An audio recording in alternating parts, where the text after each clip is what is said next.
5%. Senator Evan Vickers' bill reduces that to 4.9, so reduces it by half of 1%. And then Dan McKay's bill, Senator Dan McKay's bill, SB 62, would reduce that rate to 4.6. And because the bottom line of income tax revenue is rather healthy, because the economy is actually quite good in the state of Utah, you can imagine that income tax revenue is high, and they want to limit how much money goes and grows into that fund, as it were. And so that's why the talk of a tax cut is predominant, and you have two different bills here addressing tax revenue. Yes? And just so you know, the reason that bills are filed that seem redundant is because they have, like, at midnight on a certain date, bills can start being filed, and those that are filed the earliest actually have a higher chance of making it through the session. So sometimes you'll see these and they come in, but it's because they usually end up with some kind of a consolidation of the two. But that, if you're wondering why there's two, that you're like, don't they talk to each other? They do, but usually at midnight, 1 a.m. when they're doing their bill files, they just kind of have a placeholder, so to speak. So anyway. Yeah, and so as she indicates, that they will be modified down the road depending on what the direction of leadership and a bunch of stakeholders decide, right? And what can be supported by the caucuses respectively themselves. I've grouped these into three categories that I saw for filed bills, and she's absolutely correct. There's actually only about 150 bills that have technically, quote unquote, been filed at this point in time. You can actually start requesting bills 60 days after the previous session ends. So you can imagine last May, people started filing bills for this session. And there's already been, one of my legislative friends indicated that there's over 1,400 bills that have been, bill requests that have been submitted, which is more bills than passed last year altogether by a long shot. So legislators have gotten pretty savvy about, as Karen indicated, getting their bill requests in as early as possible to get a lower bill, to get those bill number and get those bills drafted. And we saw even last year, and I'm sure we'll see this year, many bills that never make it because they just didn't get filed early enough and they didn't have enough staff attorneys to draft those bills. Here's a few more bills that potentially could impact us with respect to retirement and governance. There's an education sunset amendment, that's HB 42. There's a piece of this that, and I don't know why I have that there twice. I apologize for the typo. I was doing that at midnight last night, and I'm sure that might have something to do with it. This is a bill that deals with HB 239 from several years ago when juvenile justice reforms that made it so police could not arrest or detain a student for truancy. You guys remember this piece a few years ago, and we saw truancies kind of go up. This eliminates that extends that sunset. That bill, that provision of the bill and that section of the bill was expected to be retired this year, July of 2022, and it extends it to, I want to say, 2027 or 2028. Government Records Access Management Acts, there's some pieces of this that would allow certain portions of a personal device to be made accessible, but also provide privacy protections for public employees. And so I expect that to be kind of controversial, but it does impact us. Representative Birkeland from Morgan area, HB 61. This would allow us to hire somebody after 60 days. I want to take a teacher, for instance, who retires from our entity. After 60 days, we could hire them back on a part-time basis as long as they made less than $15,000 annually within a calendar year. So you could bring back somebody, they wouldn't be able to obtain any additional benefits on top of that. I think this legislator is making an effort to try to work through the retirement system and some of the components there, allow somebody to still collect their retirement, but maybe come do some part-time work in a school and help us out with some of those issues that we're experiencing in terms of staffing. Hey, Ben, I have a question. Please. Don't we already hire some that have retired and then came back and worked for, is that? There are some significant restrictions on that, okay. And we could spend all night talking about some of those challenges and difficulties. Most of it has to do with the accrual of additional years towards retirement. And so and then we have to match on top of that. I want to say that matching fund is in the high 20% range right now. It used to be as high as 34% that we'd have to pay towards the retirement of any individual employee's salary to the URS system as part of that retirement. So I think this bill's effort is, hey, we're not going to pay out benefits. They can't accrue additional years. They can still collect their retirement at the same time as long as they're just working part-time. And we're going to allow them to come back to schools. This bill actually impacts public safety as well as public education. HB 79 deals with, is a joint bill with HJR 1, which is a constitutional amendment that would allow the governor to appoint state school board members. And so this is another effort to deal with it's been an ongoing, probably, man, the whole time I've been dealing with the legislature, the question of how we elect state school board members has been an ongoing conversation. As you recall, just a few years ago, they became partisan races. And now this bill would allow the governor to appoint those individuals comparable to Utah system of higher education. Would it be all of them appointed, or would it be a hybrid? Some of them voted, some of them. It would reduce, this bill would reduce the state board to 9 members over time. As those terms ran out, their current terms ran out, they just simply wouldn't be replaced until you got down to the 9 members, and then the governor would appoint with Senate confirmation.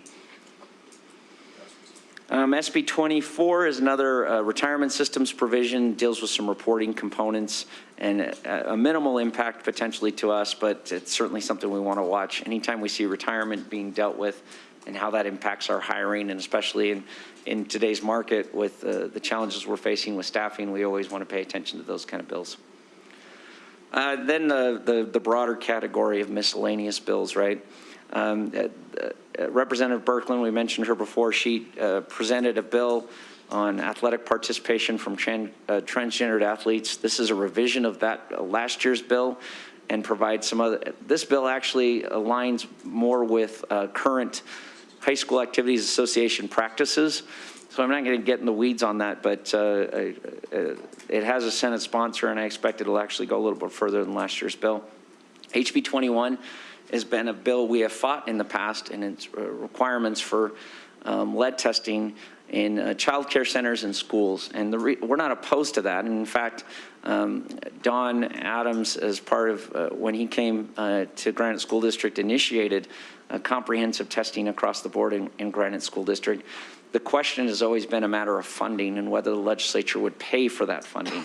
Well, there's a lot of one-time money this year, and this bill has a fiscal note of $3.5 million pulled from ESSER funds for a one-time provision. And so what we could do is over the course of the next year or two, as part of this testing program, we could get reimbursed for the costs of those tests. So I expect that we will be favorable of this bill, whereas in the past we have not. Open Public Meetings Act modifications. This is some minor changes to OPMA, and I don't want to get in the weeds on that one in particular. This was actually a pretty lengthy bill, and I didn't go too far into it. But I do feel like there's going to be a piece here that we'll want to pay attention to. HB 30 is student tribal regalia use amendments, and it would allow a student who has tribal heritage to be able to provide some of those insignia and regalia as part of their graduation celebration, and their in addition to their cap and gown. And so, as you can imagine, schools have been kind of restrictive in terms of additional displays beyond a cap and gown, and this would, under the force of law, allow this particular group to be able to utilize those symbols as part of their graduation ceremony and celebration. SB 33, there's a program through the University of Utah that develops best practices in terms of K through 3 and K through 12 reading, and this is just a revision of that particular program, and we want to pay attention to this because there could be some impacts in terms of programming.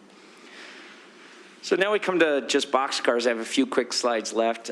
These are just the ones I'm following right now in terms of, I'm actually following, I want to say 58 bills right now, and those are just the ones that have been made public. So when we talk about a boxcar, that's a nickname for a bill that has a title but no substance. And so you can't see what the bill's about, and you just have to speculate based on the title of the bill. So I pulled up a few of those for your, you could speculate with me. Truth in taxation, student athlete uniform requirements, that'll be a fun one, I'm sure. Special education amendments, School turnaround program amendments from Senator. When I look at boxcars, I like to look at the sponsor because it kind of gives you an idea of potentially what they might have a concern about. And oftentimes I'll reach out to a legislator to kind of get an idea of what they're working on and see if that's something we want to help them with and support, or if it's something that we would not be favorable to. And most legislators don't keep those too close to the vest and are willing to discuss them and engage stakeholders. So that's helpful. This school fees amendments, I expect to be a pretty prominent bill. And in fact, I was working with Nicole and we were talking about potentially finding ways for AP courses to be paid for. And I'll be reaching out to Representative Robertson with respect to see if he's interested in expanding his bill. There's some funding that's being promised to be allocated to wipe out school fees and have that be paid for. Depending on that fiscal impact and the dedication of resources, I believe we would be supportive of that. But again, it all comes down to money, right? So, and then this last bill, effective teachers in high poverty schools, we have a pretty good idea what that bill's about, and it's amendments to the program that we've been supportive of and expect that we'll be helping work with that bill. A couple of, these are all the curriculum related boxcars that I'm just gonna let you take a gander at that real quick, and it should make for an interesting school year. Legislative session. You do recall there was some bill that was discussed by Senator Fillmore during the interim that discussed transparency of curriculum and ensuring certain components of that had the public purview and scrutiny. And you can imagine all these other bills are probably associated along that lines with respect to some of those concerns that have come up as of late.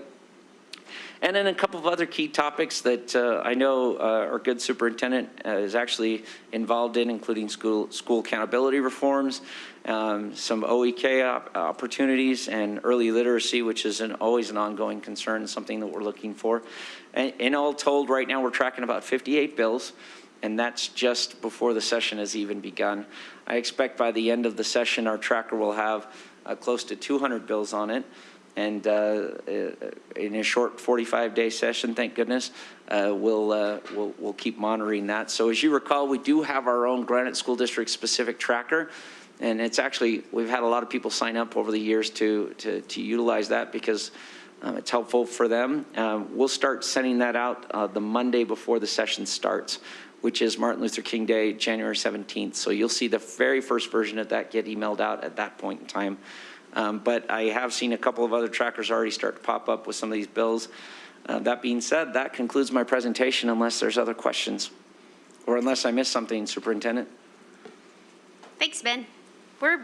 You can speak. I was just going to say we really appreciate the tracker because it just makes it very easy to understand. And I know the real work begins here in a couple weeks, but thanks for being ready to go. Did you want to say something? Yeah, I would just say it is very much important for us to be engaged the way that we are and to encourage that engagement across our employee groups because much of what happens during the session in these bills that we're tracking and advocating for really affect, in many instances, the day-to-day operations, even things that obviously occur in the classroom. And so as we engage in this legislative session, it's come with a lot of preparation up front. We have the interim across the summer and this fall. We've been very much at the table on many of the issues that Ben has reviewed here tonight. And we'll see as they develop what level of engagement we'll take. And looking forward to including in that engagement different members of our employees to participate, to reach out, and we'll be sending out some information to our employees. What does it look like to participate? One, of course, as a citizen, anyone can and should participate in the legislative process, but also what does it look like as an employee of the Granite School District? How do we engage generally with our legislators and make sure we're advancing the best interests of this district, but for education for students and families across the state. So more to come, looking forward to it. And as has been indicated, there's a lot of bills already in place that we are definitely keeping our eyes on and informing. Just a quick note, we are streaming now. We did figure out the sound over here, so thanks, Dave, for help keep working. And Steven's at home working on that as well. So just so you know, we are actually, in fact, streaming at this point in time. I did give you each a physical copy of our most recent School Community Council handbook. This actually gets adjusted several times a year. So if you see something that looks a little bit out of date, this actually gets changed on a pretty regular basis. So if you need an updated version, don't ever hesitate to let me know. We do try to create a physical copy, and because a lot of people prefer to read something as opposed to going on to a screen. The reason I bring that up is because one of the legislative requirements is that the school board get trained on school community councils once a year. So you're going to get an email from Sherry Wilson in Doug's department with a couple of videos that we'd ask you to watch. And just remember, that's thanks to the legislature. So with that. All right, thank you, Ben. We'll turn the time over to Don. We'll see if we can, and Justin, we'll see if we can make up some time. We'll go quick. Because pictures Yes. go fast, right? Yes, exactly. We'll share a lot of pictures and talk to the pictures quickly. I do want to make note that we do have the right year on there. Just Good job.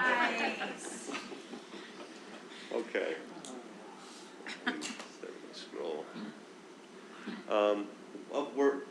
We're mentioning and noting right here. You want to scoot that mic over so we can hear you? Yes, sorry, thank you. Oak Ridge Elementary is our one security project that's been ongoing. Good news, they were able to finish over the holiday break, Christmas break, and open yesterday morning. We had a little obstacle with some snow on the way, but we got that removed quickly. And so other than some tile that's missing and some small punch list items, the front entry is now open for business, and I think things are going very well up there. So that's exciting that we can finally check that one off and almost check it off entirely, but it's almost in the rearview mirror, so that's good news. And there's a couple pictures here, photos of that. You can see there on the left the tile that we're still missing. Some tile that hasn't arrived in the valley, some delays in the shipping.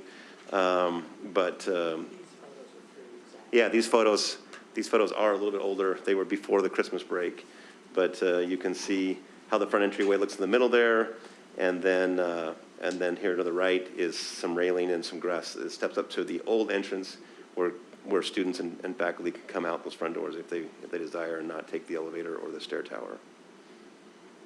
So we're excited about that one being basically wrapped up. Westlake is bidding, Dawn? So Westlake has been out on the street. We've had active questions from the contractors.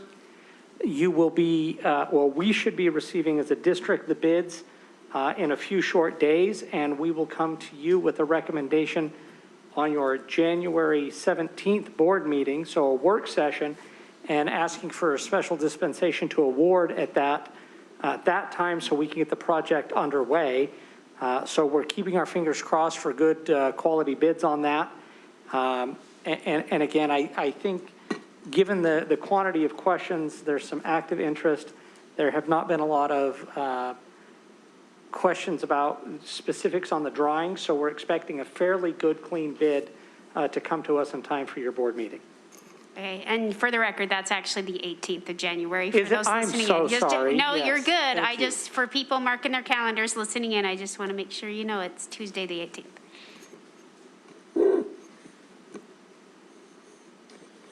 Sorry. Thank you. With Skyline, work continues. I'll jump into some photos and kind of walk you through the narrative here. Here's our very west section of the athletic building, the pool. You can see we've actually got concrete in the ground now. This, again, was taken just before we left for the Christmas break. But the pool building is progressing, which is the furthest, has the furthest to go. But it's not behind, it's just the furthest to go as compared to the rest of the building. You can see the weight room there, the dance studio, got the paint going on in both places, other than some cleanup and, some electrical, but it's rounding into shape very quickly in a lot of that building. These I thought were really exciting. I really enjoy the look of this block wall, and I hope others do as well. The first photo there is a series of ramps that are in the concrete that go back and forth so we can get anybody that has ramp needs with wheelchairs or anything like that. They can get up to the upper level where the tennis courts sit up on top of that rock-looking block wall up there. So we're kind of looking northeast a little bit here, behind the athletic building where the tennis courts will sit and the football field off to the right there. The middle picture there is just, again, those concrete ramps with the retaining wall beyond, and where it says that Hughes trailer, that will be built up, and that will be where the tennis courts will end up. More of those same block walls. The one on the right is along that north drive off of Virginia between us and the homeowners there. And then the one there being formed up on the left is very west of our property where the softball field is. So. Is the fence, is there going to be a different fence that goes along the top of that? Yes, yes, we will. That's just a temporary, barrier. Figured it was. I just wasn't sure. That's not permanent. As far as change orders, there was nothing that needed to be presented to the board. We had a few small ones that we worked through, the ongoing time and material for utility costs and infrastructure to keep the buildings live, but there really wasn't anything of note to bring up. Unless you've got a question, I'm just going to zoom on through there. We can talk about Cypress a little bit. Cypress has been progressing fairly well given the weather until this month. We actually saw 3 weather days that they're going to rightfully claim that have slowed down a little bit of their construction. But again, when you look at our construction schedule, those 3 days are well accounted for and would be expected. Continuing to do a lot of the underground work, including concrete and rebar. Again, you're quite familiar with everything that's going on. You're starting to see more footings. You're starting to understand the scope and scale of the size of the building on the site. They're moving quite quickly, protecting the dirt from frost with blankets and other measures as they go through. The larger overview of the site, again, this is now about a 3-week-old photograph. We've seen some progress since then. We're starting to see more material arrive on site, and we are starting to now understand ordering and shipping delays as we had projected with some of the supply chain conundrums. We start to hear about those more and more on our weekly construction meetings. Nothing that is coming to our attention to say, oh my goodness, this will become a problem, but we do need you to know that we are seeing those. But it's nothing that we can't handle at this point in time. And again, as Justin pointed out, we're not seeing any change orders over the past month on this particular project. And so Cypress is moving along well. We are starting to, we kind of would presume that the January doldrums as weather sets in, and it's a put your head down on the project and just try and get through January as cooperative as the weather can be. But frankly, we'd all rather see water in the reservoirs than worry about a couple of weather days on the site. Thank you. We thoroughly enjoyed these updates. I love the pictures. I love that it can easily go online to update everybody, especially in those communities that are very excited to see, those footings in and the buildings go up and the skyline, of course, too. So thank you. Thank you. Thank you. Doug. Hey, good job, guys. That was well consolidated. Yay. Let's see if Doug can follow suit. It's Doug. You're here. That's not what All right, you're paying we have every year we need to have our open meeting law review as well as our board ethic review, and that is what Doug's going to go over with us tonight. So we will go quickly, but I appreciate you making time for the trainings that are required. I would also mention that in addition to the trainings that Ben mentioned earlier that are coming to you on Vector, for those of you that are on the Finance Committee, the Audit Committee, excuse me, will also be receiving a couple of notifications for those trainings as well. This is the OPMA, the Open Public Meetings Act training, once again, trying to give you some serene feelings as we go through this this particular training, because otherwise it won't be very pleasurable at all. The intent of the OPMA is to make sure that the board does its business in the open, okay? That's the main intent of the Open Public Meetings Act. Annual training is required. Annual training is required of the OPMA, which is why we're here tonight. Meetings, let's talk about what a meeting is really quickly and what a meeting is not. A meeting is described as a convening of the board when you've got a quorum present. Number two, to discuss, receive public comments about, or act upon a matter over which the board has jurisdiction or power. The opposite is also true. A meeting is not a meeting if no funds are expended, the discussion is only for administrative or operational matters, or it constitutes a chance social gathering. So we've talked a lot about that particular piece in past years. The board has done a really nice job of making sure that it's very careful with communication so that we don't inadvertently create a meeting when we don't intend to. Next. Oops. Proper notice. Stacy takes care of much of the notice. Again, at least 24 hours in advance. You have to include your agenda. It's got to be posted on the state's website. We post our annual schedule on the website as well. And we can have emergency meetings within 24 hours if we feel the need. Board meetings should adhere to the agenda that's properly noticed. Part of the notice requirement is that we don't do business that's outside of that agenda. Otherwise, folks would not have adequate notice of the board's actions. Public participation, we're going to be talking about that just a little bit later this evening because we've just changed our policy on that particular issue. So if we have additional conversation at that time, we can. Essentially, a meeting is open unless it's closed. We allow public comment in our district, although it is not required, unless it is a public hearing for school closures, boundary changes, budget hearings, tax increases, and bond measures. The last bullet there is that members of the public who disrupt an open meeting may be removed and can be charged with a Class B misdemeanor. Do you want to hit your slide? I do. There you go. Sorry about that.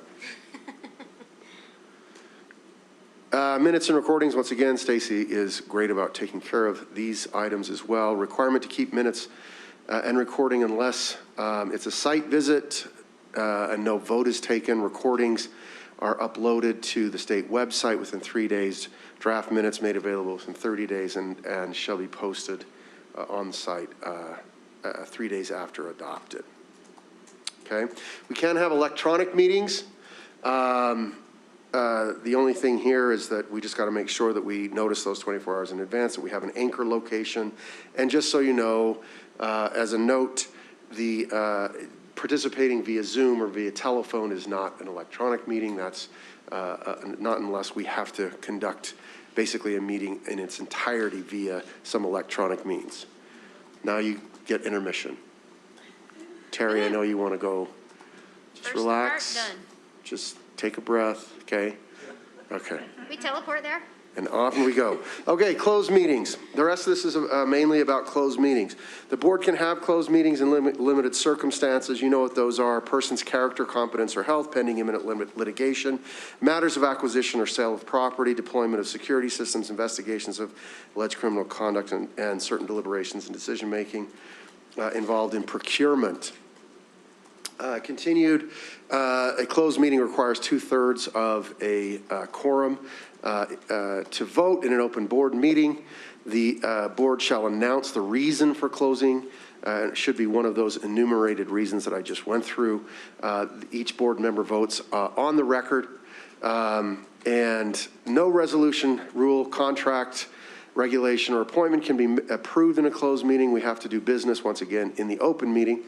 You can't discuss competence or mental health of a person applying to fill an elected position or a midterm vacancy. Information gathering and final action must be performed in that open meeting. Deliberation and the process of decision-making can be performed in the closed meeting, okay? The board can conduct a closed meeting in, the board decides who gets to attend the closed meeting and that is also noted for the record. A recording must be kept unless it's for the purpose of discussion of character, professional competence, or physical or mental health of an individual, or security systems. In those cases, the board chair can sign an affidavit affirming the purpose of that meeting. And then the meetings, we can keep minutes in those meetings, but we do not have to. That slide is more for me, Terry, sorry. Common mistakes, conference calls, email course. Yeah, that was me, actually. Yeah. I just thought I'd show you my last trip, Terry. Common mistakes, conference calls, email correspondence, text messages constitute a quorum. Like I say, we've talked about those in the recent years, and we've been really good about that. Failing to cite reasons for closed meetings is oftentimes also a problem that's encountered, and discussing information learned in a closed meeting. The litigation that's out there regarding OPMA is typically about that last bullet point, that people do tend to be unable to resist to disclose some information learned in a closed meeting.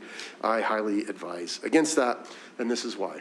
The recording of a closed meeting can be made public under those circumstances. Final actions of the board may be voided if the OPMA rules are violated, and a public employee who intentionally discloses information they shouldn't disclose can be charged with a Class B misdemeanor. Okay? Any questions? Okay, that's our PMA training. With respect to our ethics training, I mentioned last year that I would, we have two parts to our board policy. Let's pass those down. Two parts to our board policy. One is, this is a board policy that you passed. These are commitments that you've made to your constituents, and this board policy is divided into two categories. One is commitments, the other one is ethics. And I told you last year that we would just go through some of the commitments. This year, we're going to go through some of the ethics. So let me just talk about what some of the ethics are, just by way of reminder. Number one, board members may receive compensation for your services as board members. You're classified as part-time employees, and you're ineligible for URS benefits. That was the Connie Anderson rule, if you remember. Number two, members of the board may not use their position or information acquired by reason of their position for any improper or unlawful purposes, including substantially furthering personal economic interests or securing special privileges or benefits for themselves or others that would impair the member's independent judgment or interfere with the ethical performance of the member's duties in violation of Utah code, otherwise known as bribery. So don't get involved in that. The board will officially accept gifts. Once again, those gifts shall not obligate board members to act in a way, particularly not in a way contrary to the interests of the students and the public. This is sometimes called influence peddling or pay to play. We also stay away from that. Board members shall not misappropriate or misuse public funds. We often talk about your fiscal responsibility, your fiduciary duty as members of the board, and that is to expend public funds in a manner that is most beneficial to students and our members of our public, and our board takes that responsibility very seriously, which I am very grateful for. Members of the board shall disclose any compensation or any position, officer, director, agent, employer, owner of a substantial interest in any business entity. Basically, if you're doing business in some manner with the Granite School District, that must be disclosed, okay? Number six, members of the board shall maintain confidentiality of information. We just talked about how important that is. Any information that's obtained in your official capacity as board members. Number seven, board members have no individual authority to act on behalf of the board or the district. The board can only exercise authority as a body, taking official action through voting or duly scheduled board meetings. Individual members shall not speak on, or should not speak on behalf of the board without prior board approval. And lastly, members of the board shall abide by state and federal laws and conduct themselves in a manner that does not bring censure, ridicule, damage, or reproach upon the school district Namely, we just use good judgment and conduct ourselves professionally. That's the ethics that we've all committed to. I appreciate the opportunity to go through some of those with you tonight. If you have any questions, I'm happy to answer. Any comments or questions? That was impressive, Doug. Hey, Doug, you did it. That was Thanks, quick. guys. Okay. Good job. Now, as you know, these are important things, and as I read through them, I'm like, well, this is pretty common sense. But you know, most laws and codes are put in place because perhaps they're not commonly followed, and so we appreciate Doug for keeping us up to date on policy and codes and procedures and all that good stuff. So thank you, thank you.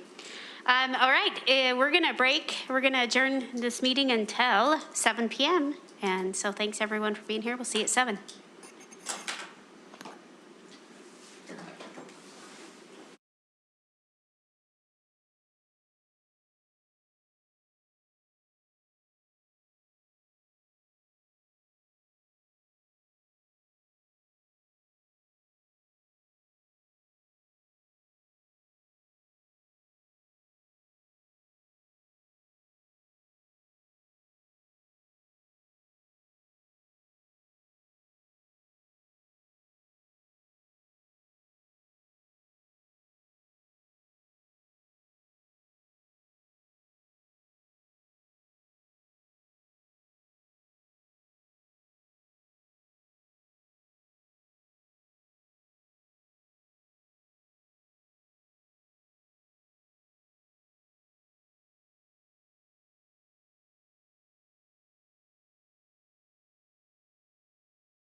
Are we live? Not yet. Oh. Rick, can you hear me? Thank you. Everybody in the state over at 12 o'clock, so we'll just give them a count and their count. We don't use that. Get you out there. But it's the big buffet, so it's you're welcome to go.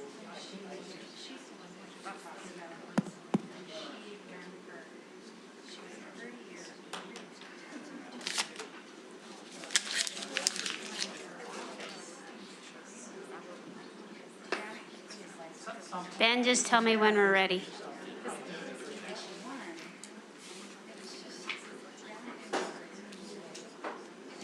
doesn't want to speak.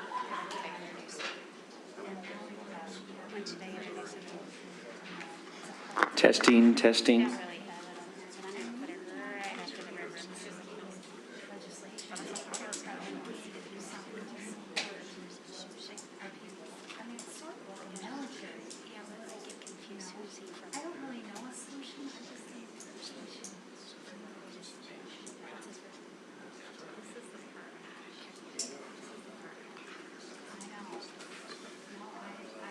You are good to go. All right, we are live. And it's only 7:02. Who are we missing? Nicole. She'll join us. All right, welcome to board meeting this evening. Today is Tuesday, Tuesday, January. Oh, see how I just skipped over second semester? January 4th, goodness. 2022. That's what I get for making fun of Ben Horsley earlier for getting his date wrong. So paybacks, I guess. All right, let's start by introducing who's here. Let's start with Clark. Clark Nelson. Chris Wynn. Nicole McDermott. Connie Burgess. Julie Jackson. Terry Bodden. David Garrett. Rich Nye. And Karen Winder. Thanks for everyone joining us here today in the room and also online. We're grateful that our streaming is up and running. We were having problems with that earlier this evening. So thanks to those working behind the scenes to make sure that that happens. We're going to begin this evening with a Pledge of Allegiance led by Doug Johnson, Principal of Pioneer.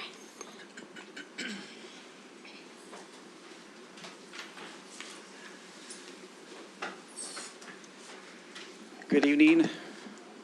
Thank you for standing. Repeat the pledge after me. I pledge allegiance to the flag of the United States of America and to the republic for which it stands, one nation, under God, indivisible, with liberty and justice for all. Thank you, and please be seated. All right, next we're going to turn some time over to Ben Horsley for our reverence this evening. And I will turn the time over to Hunter High Principal Ryan Oakes to introduce our reverends. Thank you. Members of the board, members of the superintendency, and Dr. Nye, I'm very pleased to have with me tonight the very best high school choir ever. My colleagues have accused me of being a little biased. I think they're wrong. Tonight we have the Hunter High Madrigals under the direction of their fearless leader, Ms. Jill Hickson, and I will turn it over to her to introduce what you'll be hearing tonight. Thank you.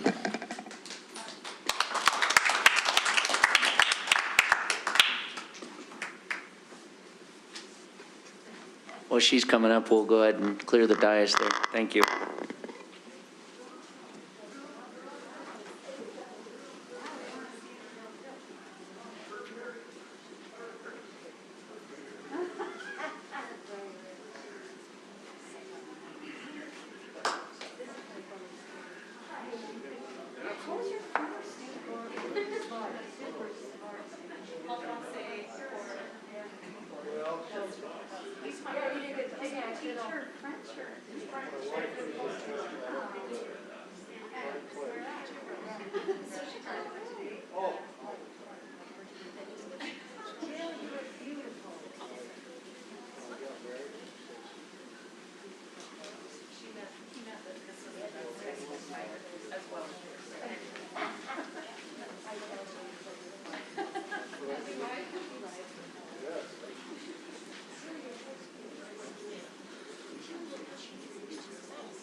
Hello, can you hear me now? Oh, good, it's live. Okay.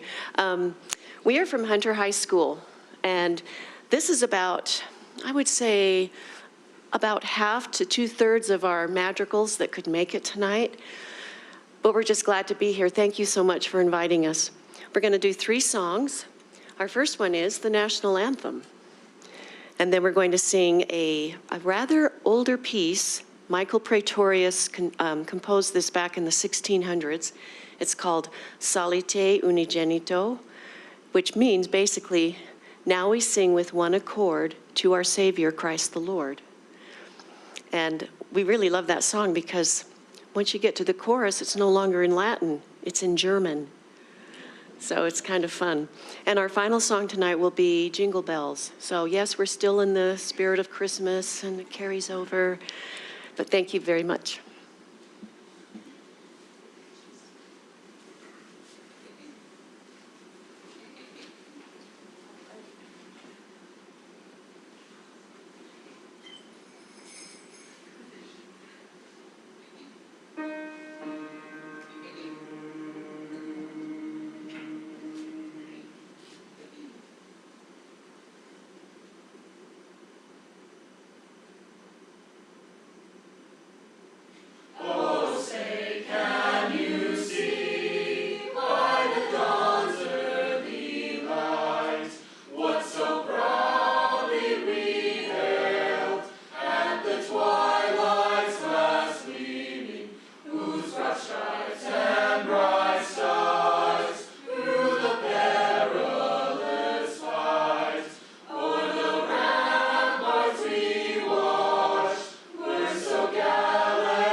Jingle, jingle, jingle bells, jingle, jingle, jingle, jingle, jingle, jingle bells, jingle, jingle, jingle, jingle, jingle bells, jingle, jingle, jingle, jingle, jingle bells, and soon those many bells was seated by his side. Jingle bells, jingle, jingle, jingle, jingle, jingle, jingle, jar into a drifted bank, and then he got a sock. Whoop, up, sock. Hey, jingle bells, jingle bells, jingle all the way. Oh, what fun it is to ride in one horse. One horse. One horse. One horse. One horse open sleigh. Jingle bells, jingle bells, jingle all the way. Oh, what fun it is to ride in one horse open sleigh. Hey, dashing through the snow. O'er the fields we go. O'er the fields we go. O'er the fields we go. Jing, jing, jing, jing, jing, jing, jing, jing, jing, jing. Jingle sleighs all tonight. Jingle bells, jingle all the way. Oh, what fun it is to ride in one horse open sleigh. Jingle bells, jingle bells, jingle all the way. Oh, what fun it is to ride. O'er the fields we go, o'er the fields we go. Jingle bells, jingle bells, oh, what fun it is to ride in one horse. Jingle, jingle, jingle, jingle, jingle, jingle, jingle, jingle, jingle.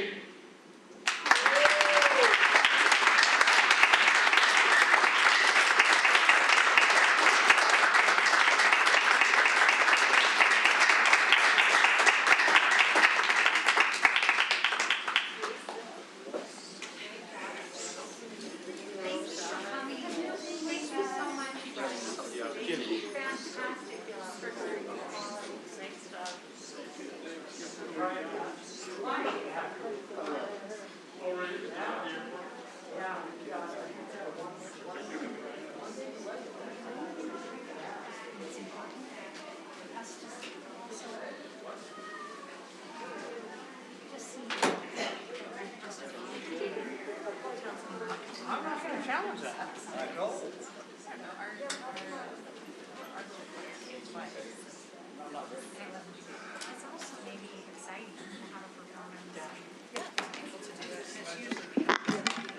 It's harder for high school, exciting for elementary, knowing what Thank you, Hunter High Madrigals.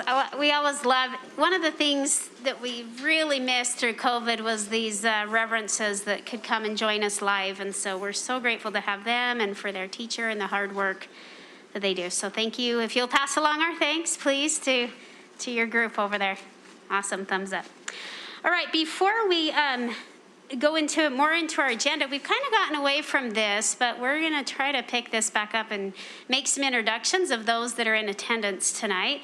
We do have a legislator in our presence. Carol Spackman-Moss is joining us. She's giving a wave for those online. We have Michelle, if you'll kind of stand up. We have Michelle Jones from the GEA representing tonight. We have Damien, I don't remember your last name. Damien Schinzel. And remind me the association. Granite Education Support Professionals Association. So GESPA. GESPA, okay. Thank you. And then we have Julianne here representing. GAPOP. Yeah, GA, and remind me what that stands for. It's the Office Professionals? Yep, Office Professionals. Granite Association of Educational Office Professionals. Educational Office Professionals. Thank you for being here tonight, everybody, and representing your group so well. Next on our agenda, we have patron participation time. We have one signed up for this evening, Robin Edwards. Robin is the Olympus High School drama teacher. So we're going to invite you, Robin. Are you ready? I never heard back from you, so I didn't think I was talking, but I was talk. I thought it said that I needed to get an email back saying that I was on, but I never got one, so. Well, if it makes you feel better, you're on my paper. Okay, so well, I you're feel official. great. Well, we just wanted to make our presence known, and we talked last month, and we just want to make sure that we get a little bit more time to talk with our performing arts teachers and get them the support that we need so that you understand how important it is to make sure that the community council is worked in the right way and not in a way that would take over some of the jobs that we have as performing arts teachers. It's really important to us to know that we have that support in the right way, but that they do not have a place in choosing or saying yes or no to things that we have. So we just want to ask you very, very sincerely to give us one more month to get the support from our other teachers and to have a little bit more say, and for you to understand how important this really is to the performing arts. Okay, thank you. And Thank we'll be, you. for those listening in, this is on our agenda a little bit later. We'll get to it with probably not very long, but we'll get Thank into you. a little Thank bit you. more board discussion there. Thanks, Robin. Okay, we're ready to move on to our consent agenda. These consent items have been available for board review for a long time. So with that, I'll entertain a motion. Motion to approve the consent agenda. I'll second that. We have a motion and a second to approve the consent agenda. Any questions or concerns, board members? All in favor say aye. Aye. Any opposed? Motion carries unanimously. All right, we are moving on to, we have one information item this evening, a Population Analysis Committee process review. We have Steve Hogan here, and he's going to walk us through how these population analysis studies run and the process and the timeline. We're going to go through it so all board members understand. How are you?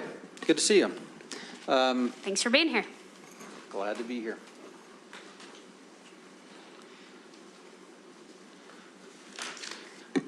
So Ben's, of course, running things as usual. So as we get ready to, again, good evening, board and board president and superintendency and Dr. Nye and all those behind me and with us online. So again, my name is Steve Hogan. I'm the Director of Planning and Boundaries. And again, here to talk about the process, really, of population analysis studies.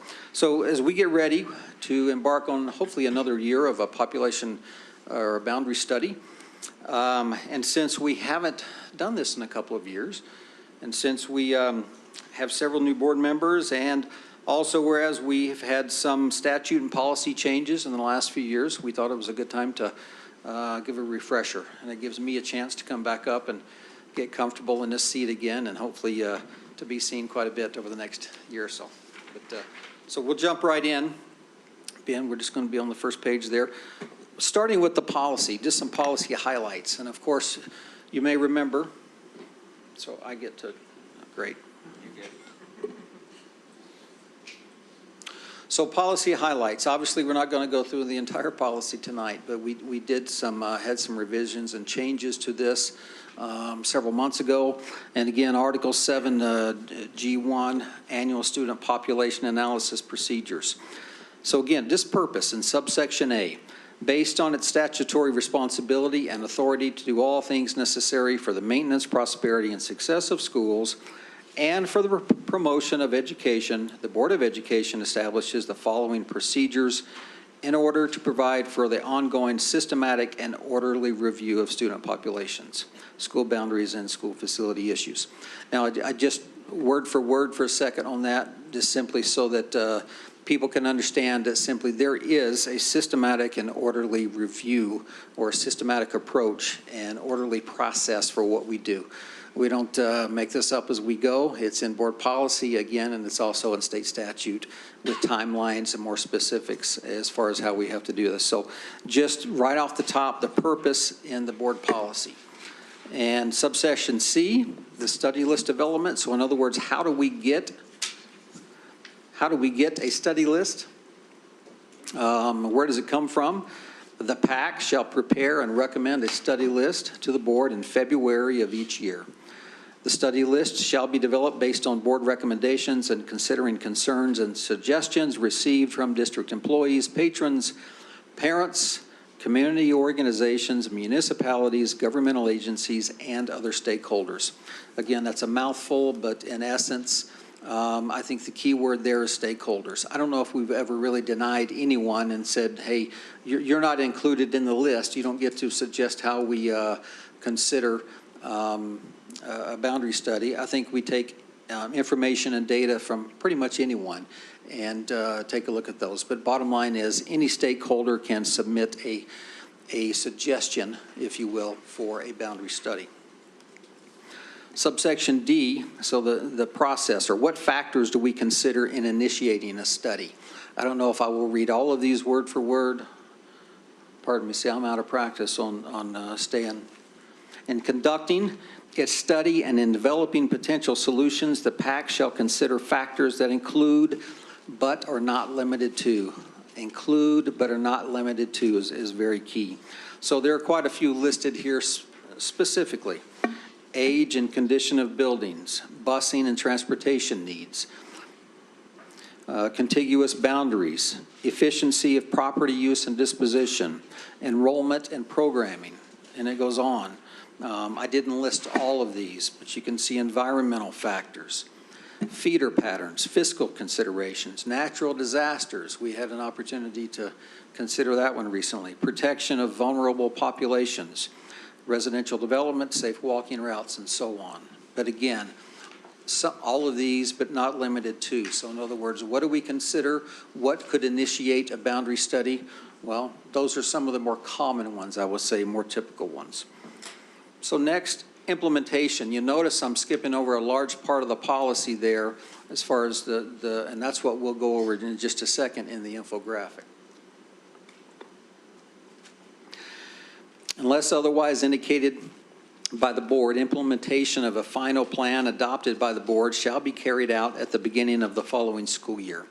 Most of our studies conclude in the November, December range, and most often the implementation is the following school year, 8 to 9 months later. Students whose boundary school changes as a result of implementation of the final plan shall be assigned to schools as follows. Now, this is the part, one of the main parts of the policy that was changed this last year. A, elementary and junior high students. I'll get us there. Elementary and junior high students are expected to attend the new boundary school at the beginning of the following school year. Students may apply through the open enrollment process if they wish to remain at the school they attended at the time the change was approved by the board. In other words, in layman's terms, we have taken out the grandfathering clause, if you will, for students. This brings us in line, by the way, not just with all the other districts in the state that I can find, but also nationally. I double-checked with Davis Demographics, since they work with districts nationally, and they said it's almost unheard of anymore to have the kind of a grandfathering clause in there where students get to remain at a school after a boundary change is made. So this brings us in line with that. It's very difficult, as you remember, and we're still experiencing this. When we allow students, in the most extreme cases, say a first grader starts at a school, we make a change, and they can remain there for the next 4 to 5 years to really anticipate staffing and students and how many are going to show up year to year to year. In addition to busing needs, which are always or more than ever a challenge, we feel like this was a good change for us. So, so again, for elementary and junior high, we anticipate that the following year, students will simply go to their new boundary school. Open enrollments or special permits are always an option, and they will continue to be an option. And I would anticipate that there would be perhaps more than usual request, but that will be part of the open enrollment process.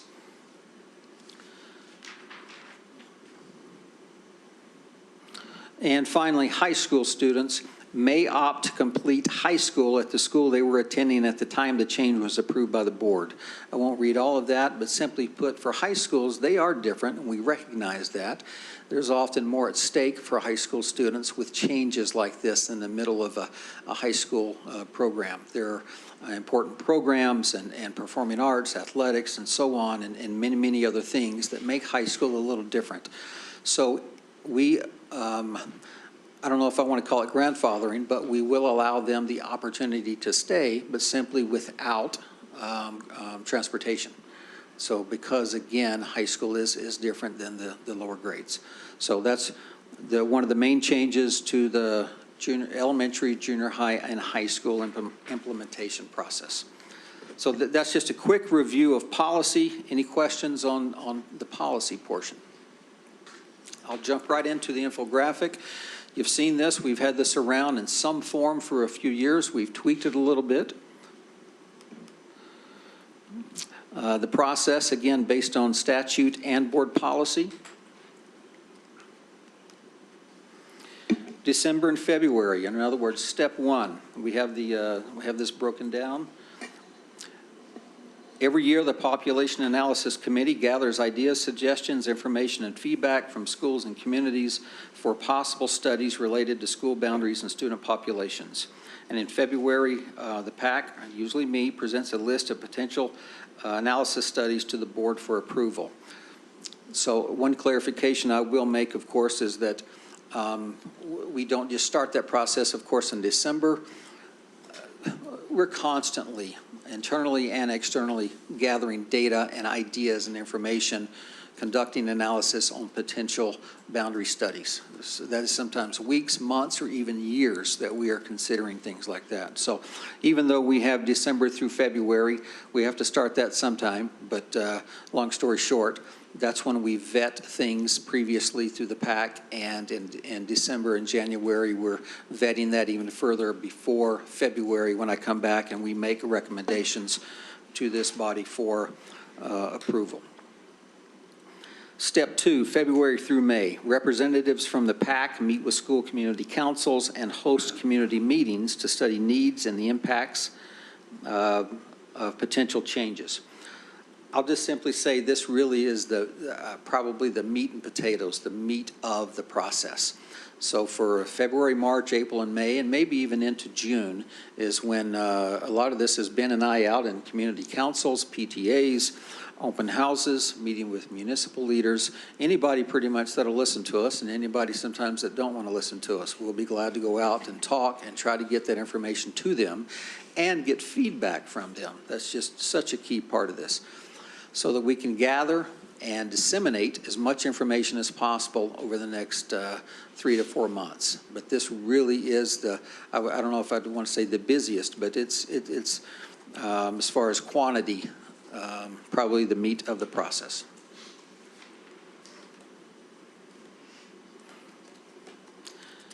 Step three, again, is more of the reporting back to the board in June or July and making initial recommendations. The PAC presents an initial written report, typically in the form of this board meeting, and this report includes the PAC's findings and includes recommendations for potential solutions. The PAC will provide appropriate notice to the impacted communities. The appropriate notice is key there. That is part of the new statute, that we have some timelines that are required by law to report to communities, municipal leaders, and others that whether a boundary change, even up to and including a closure, is at least being considered. And that is exactly a quote from the law, that things are being considered. Not that it's going to happen, but these things are on the table and could potentially happen. So we do that in the June or July meeting, and then July through August, with your recommendations, with board's advisement recommendations, refine that even further. Now, of course, during the summer, it's difficult to have meetings at schools with school community councils or other groups. So most of that is done internally, so that when school is back in session in August, we're ready to go with the final step, or close to the final step, and that's the step number 4, where we potentially host and probably host more open house meetings and take public comment, use more surveys. Do you want to click it to step 4? Thanks. Sorry. More open house meetings, and simply do as much as we can to get as much feedback and to make sure that we're talking as much as possible to answer any questions and go through the process to the nth degree to make sure we've covered everything. And so, and then, and of course, in October, November, December, traditionally, for a long time, we have done the first and second reading in November and December. Now, this one states that we're trying to up that just a little bit and do the first reading, if possible, in October and the second reading in November. So that, and honestly, though, if you really think about it, it doesn't change it that much because our December board meeting is so early in December. And our November board meeting is a little later because the November board meeting is that Super Tuesday or Tuesday election day, so we're not really changing it that much, but that's the goal, is to try to get a final action by November, so that, again, we've come full circle, and we hopefully have an action, and then the implementation is the following school year. So again, Step 5, and that is simply, like we mentioned, any approved boundary change, school consolidation, or school closure is implemented on a timeline specific to the needs of affected schools and communities. So I'll just close with one caveat there, and that is, for instance, I don't know if, I think maybe in the 8 years I've been doing this, we've had one that did not start the following school year. Or if we're talking reconfigurations, we've talked, if we get to the point where we decide reconfiguration for the remainder of the district, and the discussion has been that that would not be implemented until the Cypress High School is open, and we're 3 or 4 years out. Okay, in a situation like that, we would make the decision, but delay implementation until such a date. So, any questions on that process? I'm trying to speak fairly quickly, but I can stay all night if you want, and we can discuss this, or come by my office and we'll talk for hours. All right, we're going to go Clark first, Connie first, and then Clark. And I just want to say how much clearer your Process. graphic is than what we've had in the past, and the explanation is so clear. Thank you very much. Bet. Stephen Powell, the magician on infographics.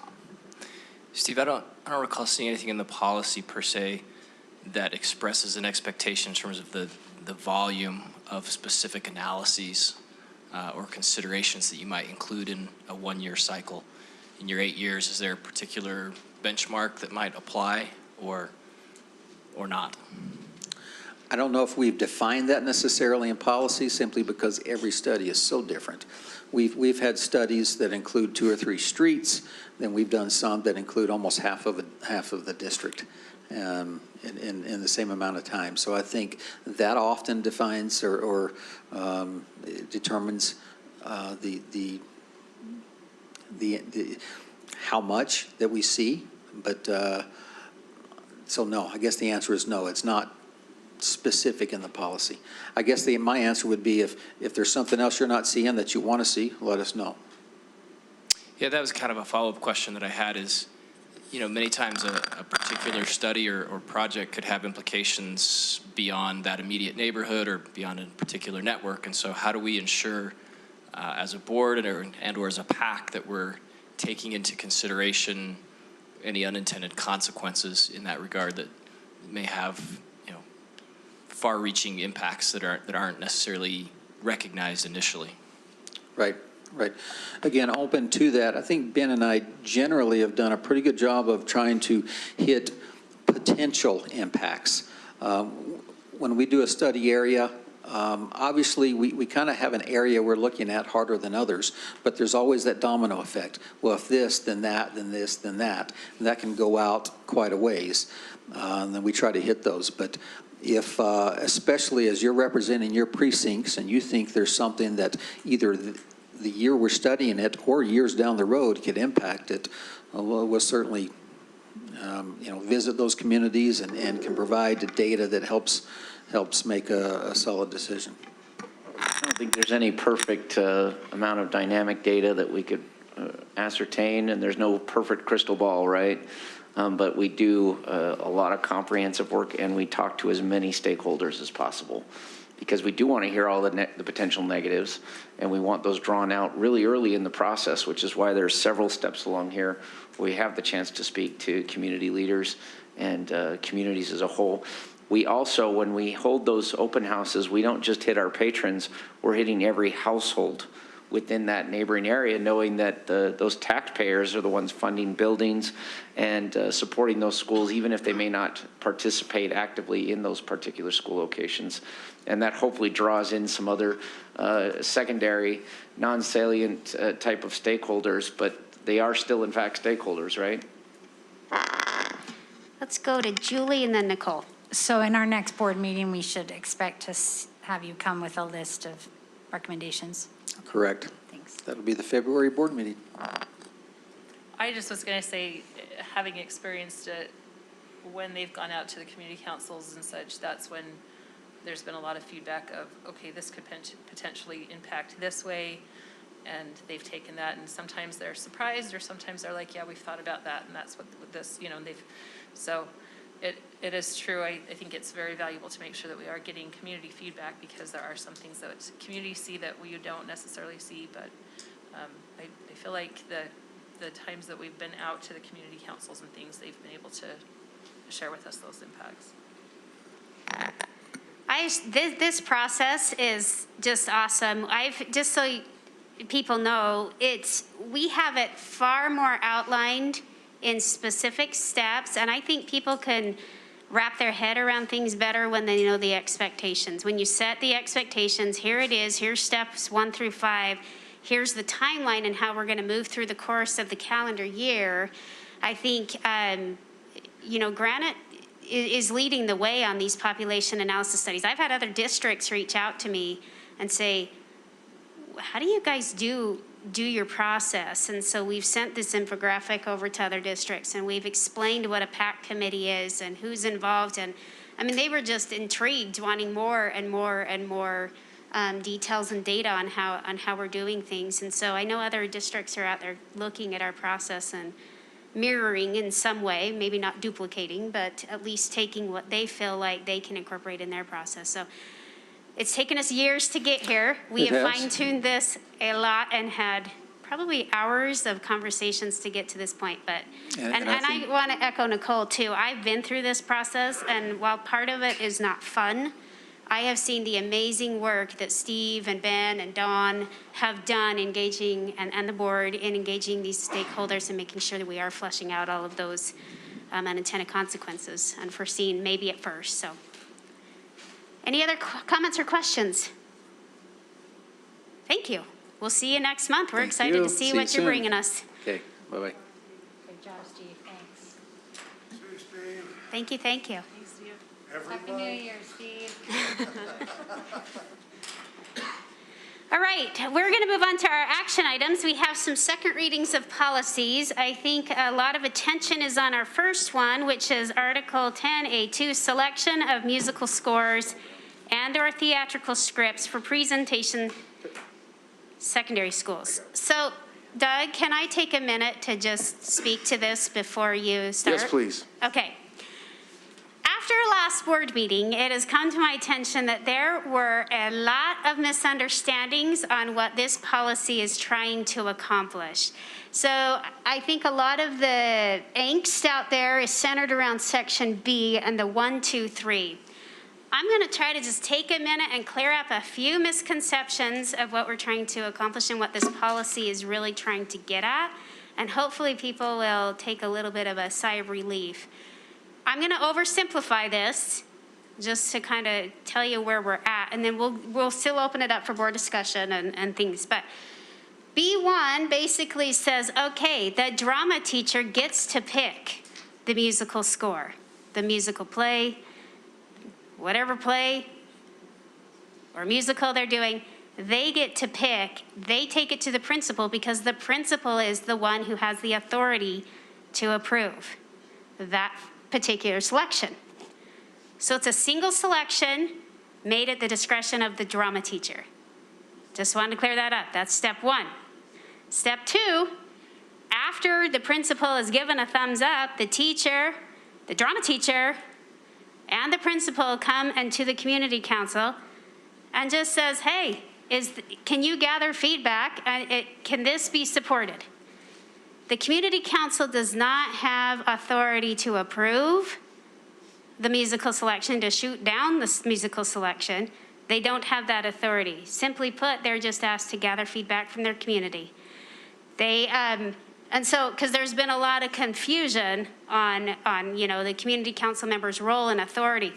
The feedback got to me that the community council had the power to flip through certain selections and choose the one they wanted to do, which is also not what this policy is saying.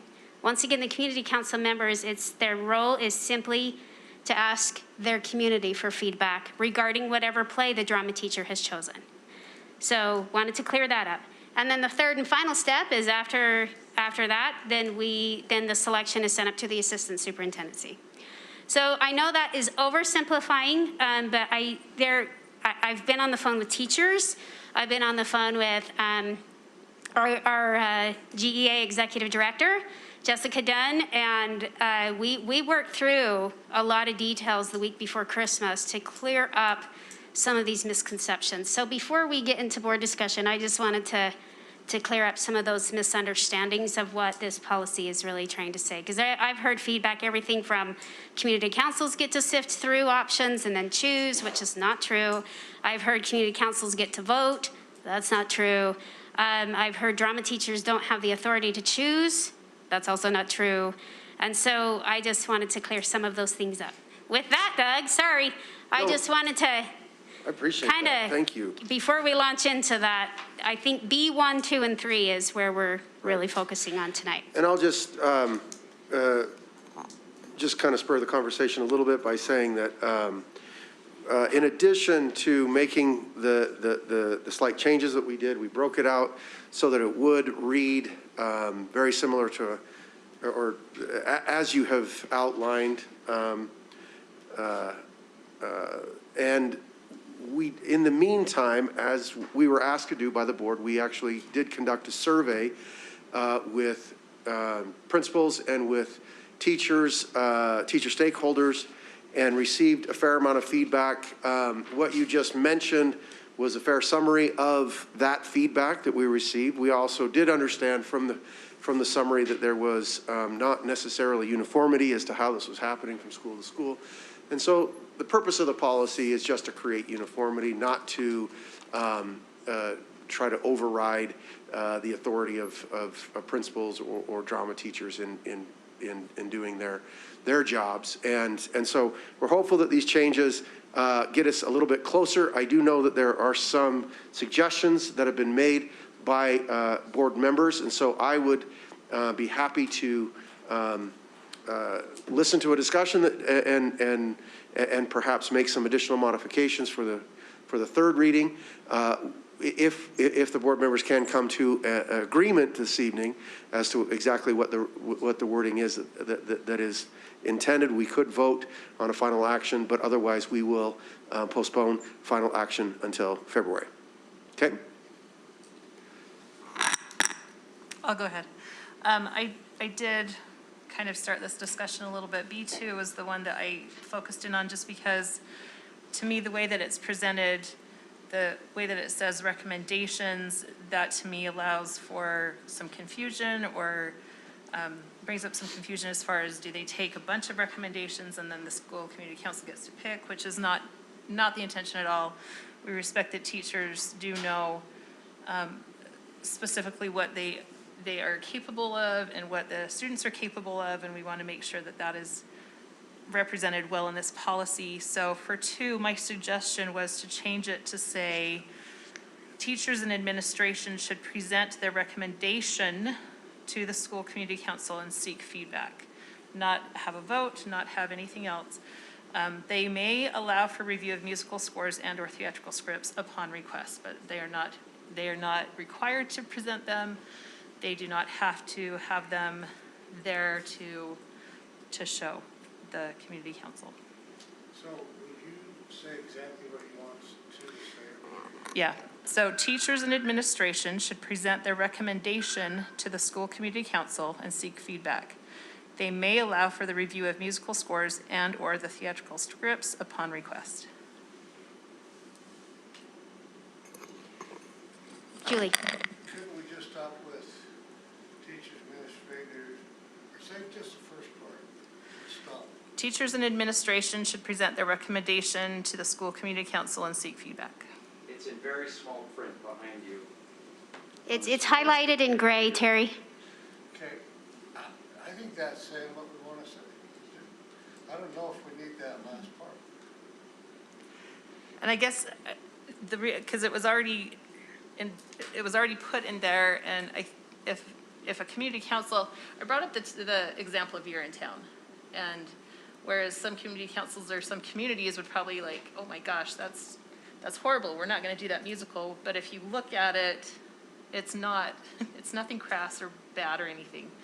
So maybe having the opportunity to show the musical score or the script, it's not bad, you guys can peruse this, if they're requesting that, just as it allows, saying that they may do it upon request. If the community council asks, hey, can we look at this just to make sure?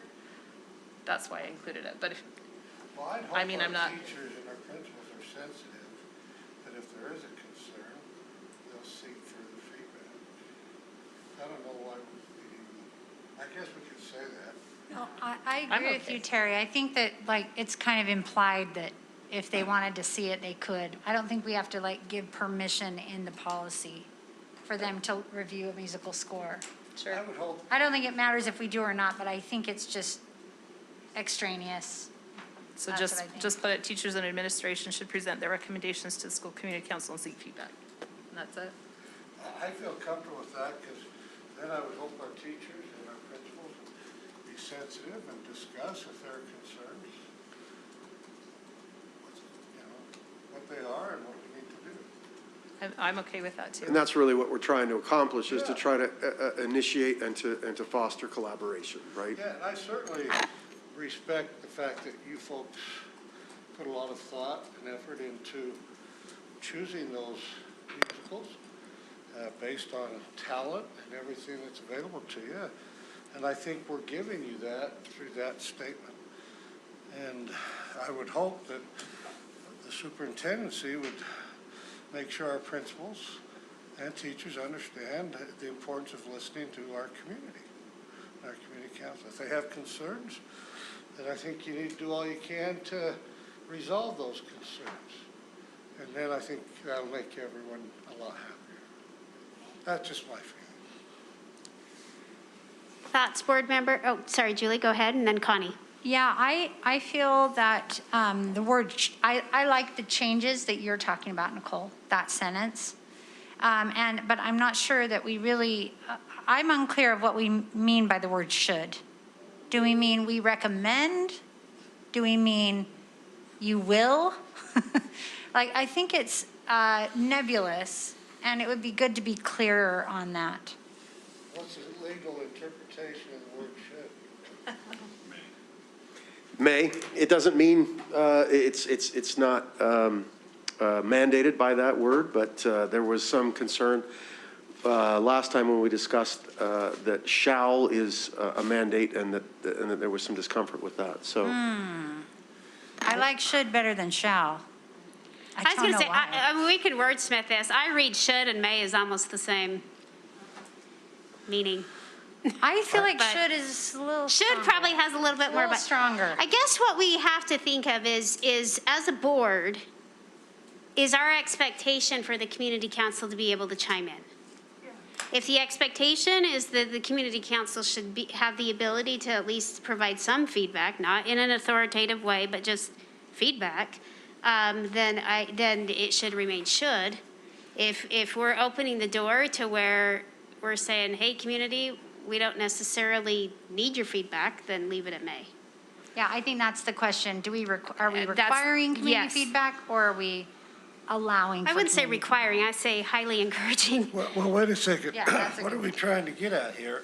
We talked about consistency throughout the district.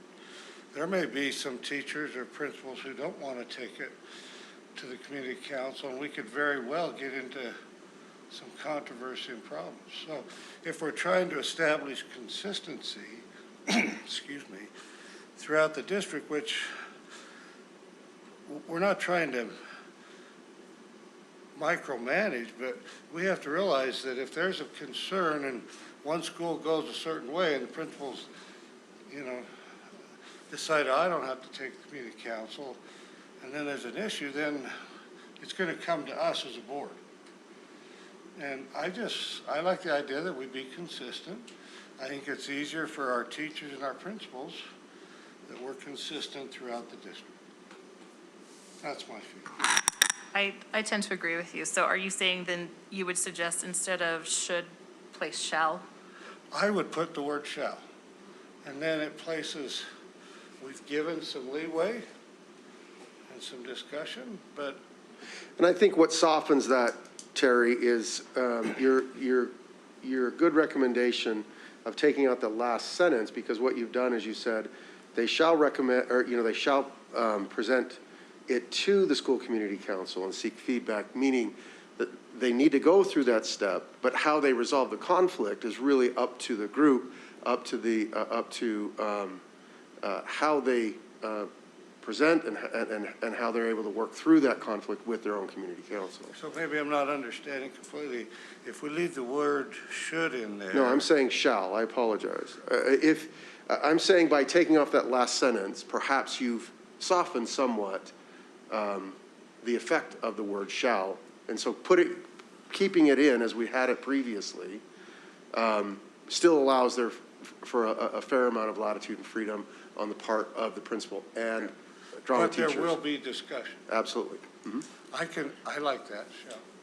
Can I just be clear? Are we talking about B2 right now, or, because it says should seek feedback right now, and so did Nicole's. Terry's suggesting that we change it back to shall. Oh, so you, So here, where we are is shall requires it, should highly encourages it, and may it suggests it.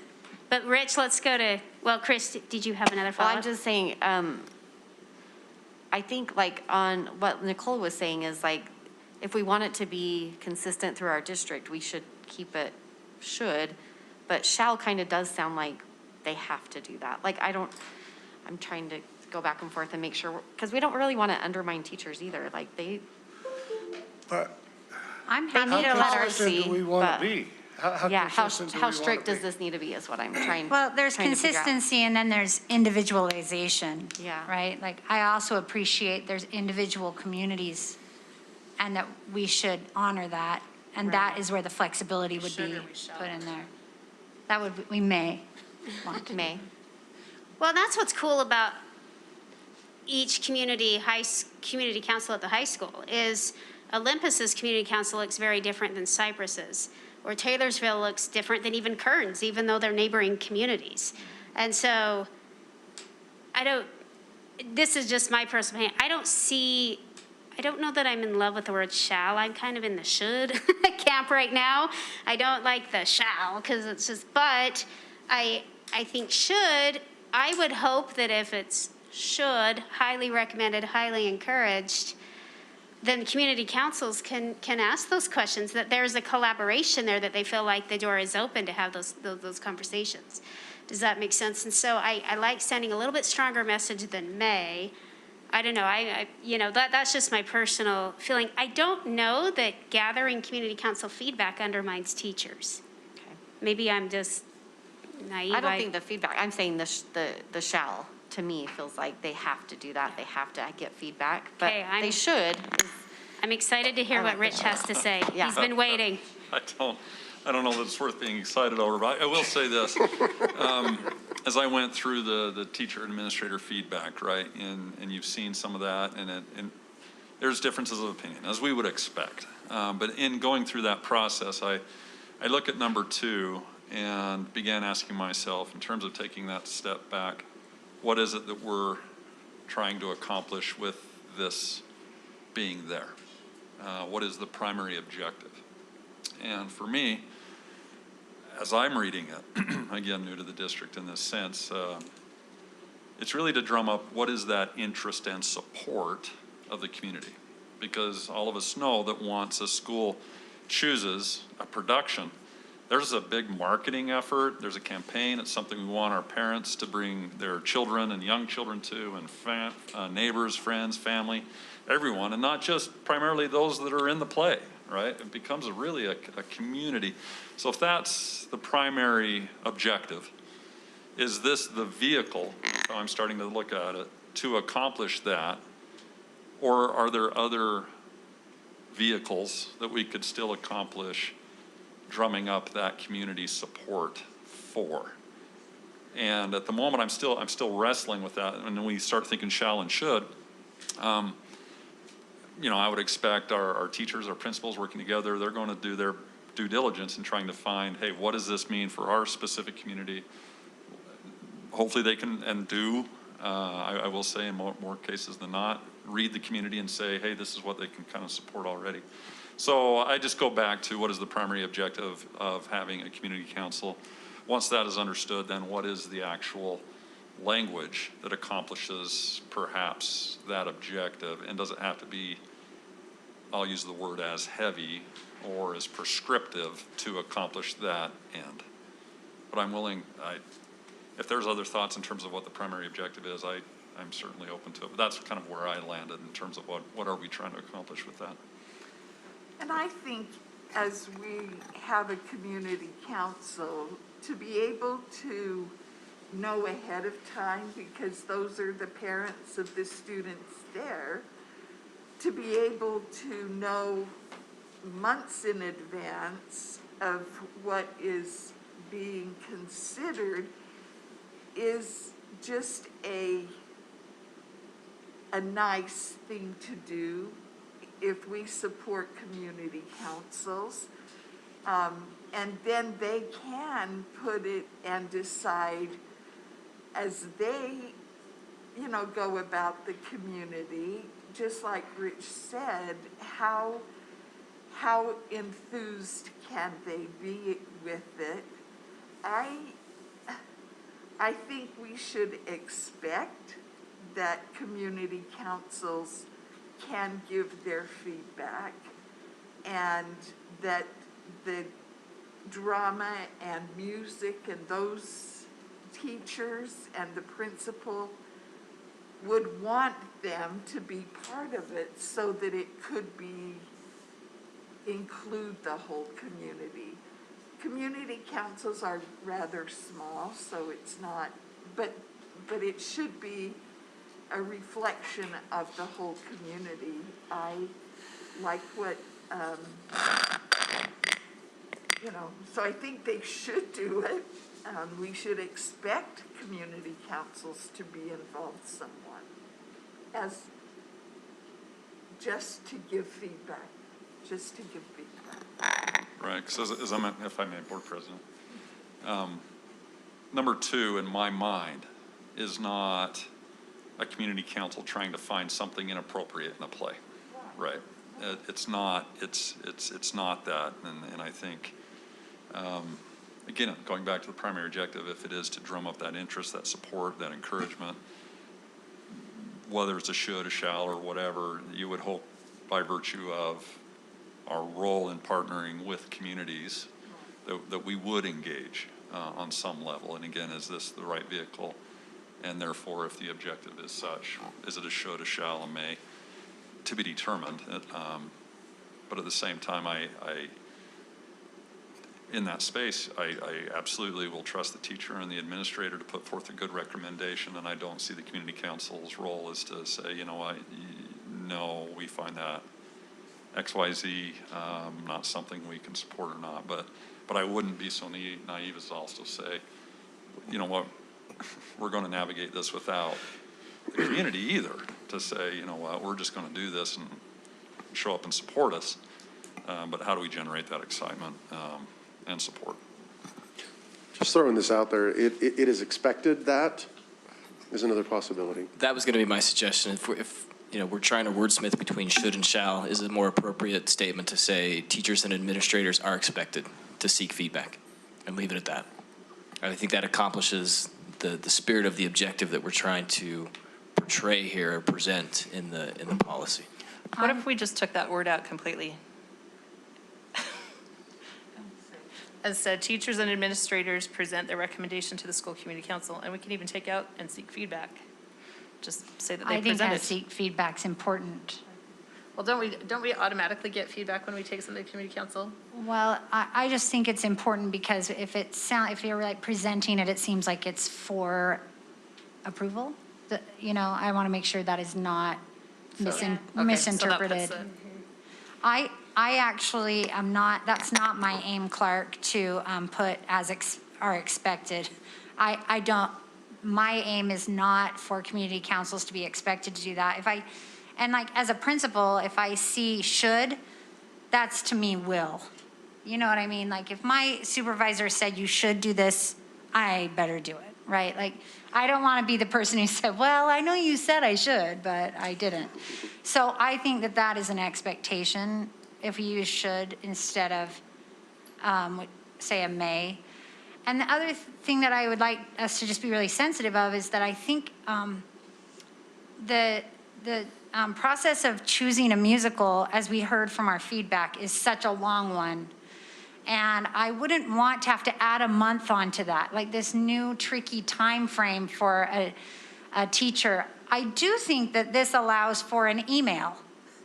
Like, hey, just so you know, we're thinking of doing this. If anyone wants to talk about it, we can put it on our agenda. But if it's great, great. You know, like something like that is seeking feedback. But I think as long as there's not this sense that it needs to be this whole other like strategic problem for the teacher, you know?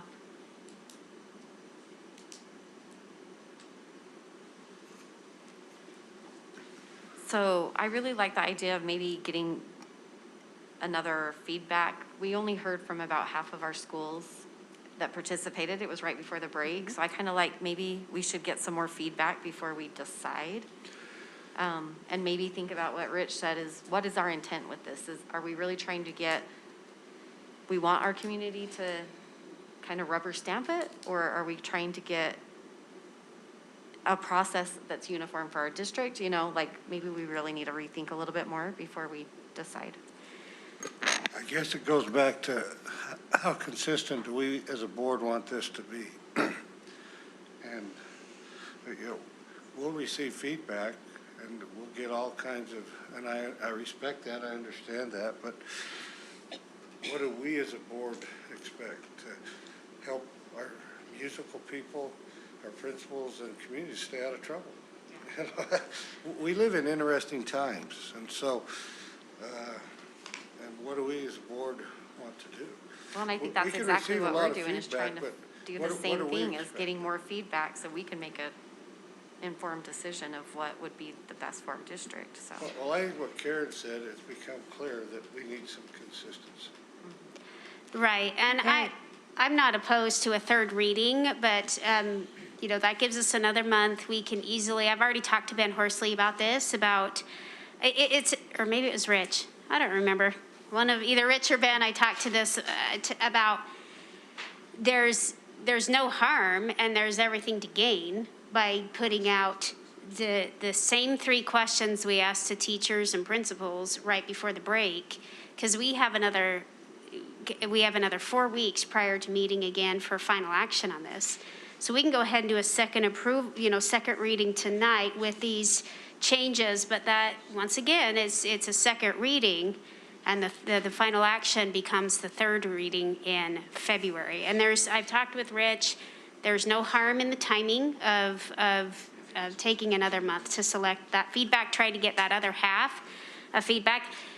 Generally speaking, I think it's going to be a lot of the same things we're already reading, but at the very least, we need to provide the opportunity to those teachers to express themselves, and so we can hear their feedback as well.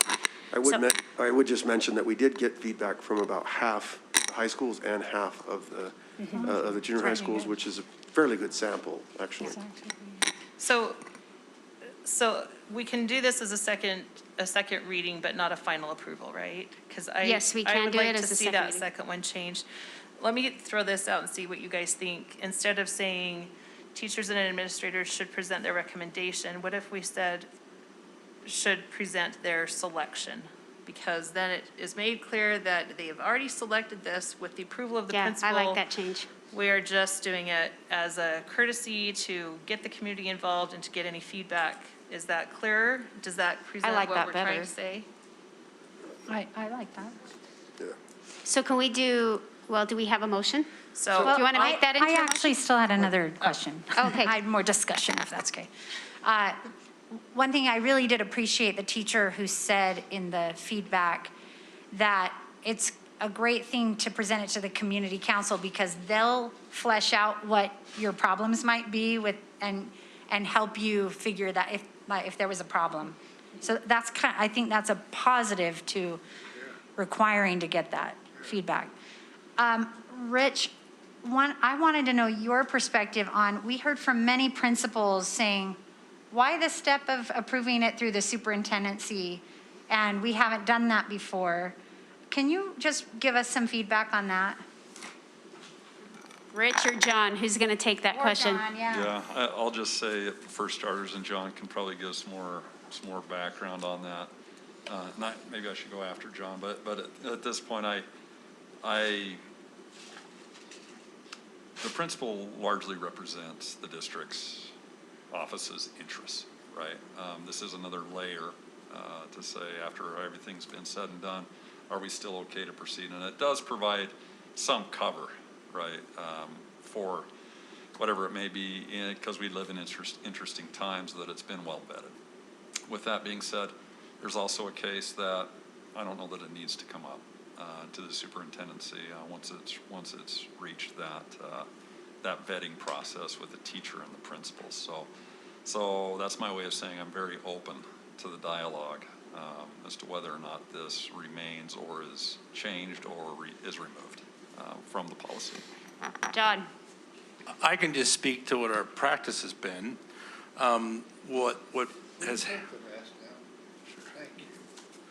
I can speak to what our practice has been. Our practice has been that once something has been selected and it's been approved by generally the performing arts teachers and the administration at the local site, when it would generally go up to the superintendency was so Linda oversaw curriculum. And if it's been something that's been done before, it'd been reviewed before. If it's been something that was brand new, that might be something that was somewhat controversial, then she would review that with the curriculum department and then give its final approval. So, which would now be under. Can I speak to that as well? Current practice has been. Yeah, and in addition to what he said, this policy was implemented specifically because of Linda Mariotti. And so, for good or bad, right, it was her dominating personality and reflection of her expertise. And she wanted to be engaged in that way. And there were some issues that came up about 12 years ago. And that was when that kind of got implemented. That is the sole piece of this original policy. And now we're adding all these other components. So I think that's a more reflection of that issue as opposed to what we're discussing today. I did think it was interesting though, because it's just kind of, it felt like the principals, it felt like they were saying, that's just one more thing to add to my plate that is unnecessary, and can't you just trust us? You trust us with all this other stuff. What makes this one something you can't trust us with?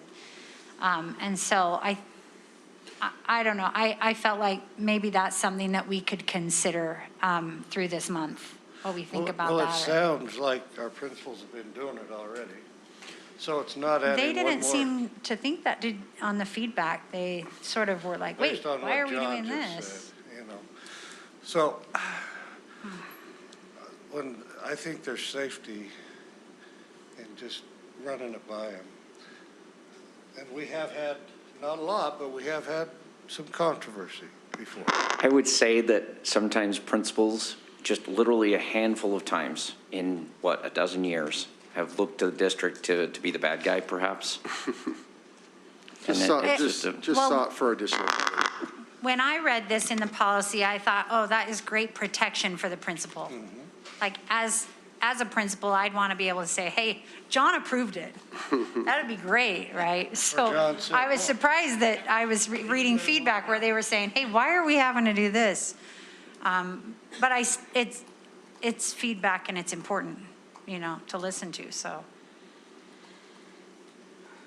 Well, and there's always too, it's just, we do trust principals with a lot. And so my hope is, as drama teachers have their expertise to choose their piece, their selection for their school, and if the principal's backing it, if the principal did have any concerns, it's a phone call. So maybe not mandating it, but it's a phone call. Your hope would be that principals who maybe just have a pit in their stomach and just want to resolve a concern, that they would go to their supervisor anyway. So are we back to shall, should, or may on number 3? Yeah, I don't know. We're not there yet. We're going to get through this as a second reading. And it says that they shall present the score and the music of the musical and/or the script to the designated member. Again, going back to, do they have to do that, especially if it's one that's already been approved? I can tell you right now, under our current practice, that has not been happening every single time. The only time it's been coming to the superintendency for final approval is when it's been something controversial. Most of the time, it does not. But once again, to standardize that is the intention, so that, Yeah, we're trying to standardize it. right. I think it's okay, though, to say the standard is that when the principal is in doubt, they have a tool, and that is their supervisor. Now we're getting really wordy, I think. Well, I'm not going to say that exact wording. But can't you just Look, substitute Duffy. shall, Julie, can't you just substitute shall with may? It gives them the window, it gives them the door. Yeah, I think that, I Therefore, would love it principals if may we, present the score of the musical to the member What for about approval. instead of the I'm all in score? for may. Because that, number 3 can be fixed with may. I have a question for, 3 has been May currently. Oh, okay, well, let's just make are the you okay with practice that? Yes. equal to the policy. So- Good, number 3's figured out. So 3, may. So instead of that also, thereafter, principals may present the selection to a designated member of the superintendency. How's Yeah, that? great. are you Yeah. okay with that, Rich? Yes, Because that gives cover maybe when cover's needed. Like you're okay with that? On 3, I know. I just heard the clapping from 3. Okay, so do we have a motion for number 2? And realize this is not final action, so this is our best thinking for tonight. And you can get because then Do you want me that'll. to do 2 and 3 together? Because I just wrote it in. Sure. I'm also interested, I'm not sure like where we're all at on the should, may, shall. I'll open it- Everybody seems to have different thoughts. Where is our majority? I won't call for a vote until after we Figure have that more out. discussion. Yeah, let's get a motion and a second, and then we'll open it back up. Okay, so I motion that we approve as a second reading, not a final reading, but a second reading, the selection of musical scores and/or theatrical scripts for presentation in secondary schools with the change to B2 reading instead. Teachers and administration should present their selection to the school community council and seek feedback.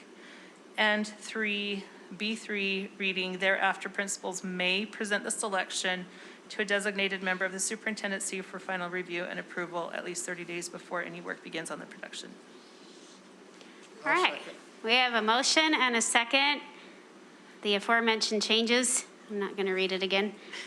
Okay, so with that, I'll open it to Rich and the other board members who want to speak. Go ahead, Rich. just something we could take on at staff, if this moves to a third reading, is massaging a little, we don't need to wordsmith it here, but in B1, final sentence says, principals shall retain final discretion regarding recommendations. Followed by 3, superintendency for may, even though it's may, it still says for final review and approval. So we can, Doug, don't you think we can work on that and come to some language that we would modify? Because I point that out simply because it sounds in 1 that this is really the principal's decision. And oh, by the way, you may, if we're changing that to may, we may also need to look at what is final review and approval. I thought Of that a we had some superintendency. wording, that you gave some wording for it too. That was good. For For number 3, So thereafter, principals may present the selection to a designated member of the superintendency for final review. We could just leave it there. So you just change the word may. So one Instead of- becomes a selection and the other becomes a final selection.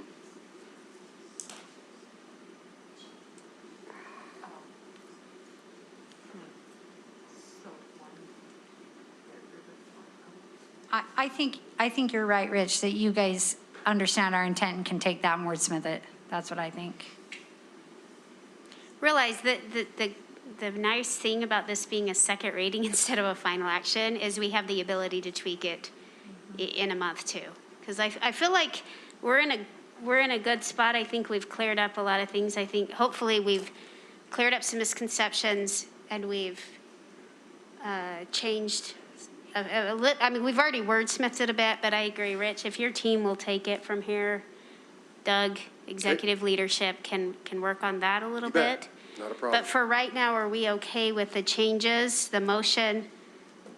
Anybody want to speak to that before we vote? I'm okay moving forward, but I still encourage people to consider changing should to may on B2. Okay. I think that may is a really important thing to think through. Any other comments? Urge everyone to remember that we're looking for consistency Thanks, Terry. during this month as we decide on these Right. things. Because that's a critical thing. That helps solve a lot of problems if we're consistent. So we have a motion and a second. Any further questions or concerns? The motion is the second reading of the Article 10A2, selection of musical scores and or theatrical scripts for presentation of secondary schools with the aforementioned changes on sections 2 and 3 with some future work done with Doug and executive leadership for those other changes. Whew, okay. Any other comments? Could you repeat that? No. All in favor, say aye. Aye. Any opposed? All right, good. And thank you for your comments, Robin. I hope that at least you guys feel a little bit better about where we're at with this. But, and please know that we look forward to seeking out that. Ben, I'm assuming it's your department that'll put that survey, or maybe it's Doug. Is it your department, Doug? Yeah. That will put out those 3 questions and reach out to all those that have not responded yet? Because I feel like as a board, we'd really like to take that into consideration as well. Very good. I'd be happy to do thank that. you. Thank you very much for doing that. I thought that those comments were really, really helpful. Great. Yep, thank you. All right, next, second reading, and this would be a final action of the Article 8B12, Student Code of Conduct and Discipline of Students. So based on our conversation from last time, I did go and seek additional guidance from some folks. I sent this to some parents. I sent it to GEA and some administrators. I've been getting very positive responses from those folks. What we did is we added a couple of definitions because we felt like a couple of terms that were being used weren't entirely clear. We also added some language to the end of the policy regarding reinstatement of students so that we make sure that we are reinstating kids with appropriate expectations after suspensions or alternative placements, especially in terms of making sure that we prevent any type of similar harmful conduct, retaliation, or future victimization. And then lastly, because of those changes, it made sense to reorder a couple of the provisions, and really that's it. There aren't any other substantive changes at all, and if you've got any other questions about that policy, I'm happy to discuss. This one to me was a lot more straightforward. Nicole, go ahead. I just had a couple things. So in E4, it says schools have the discretion to suspend students for code of conduct violation for up to 3 days without further approval. This is really nitpicking. I'm sorry, Doug. That's okay. But then you stated again in 7A. Is there a reason why we restated twice?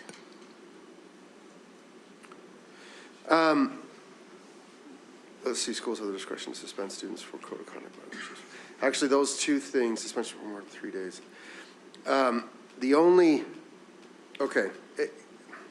So 4 is a general concept. It comes down to what's called a Gospi-Lopez analysis.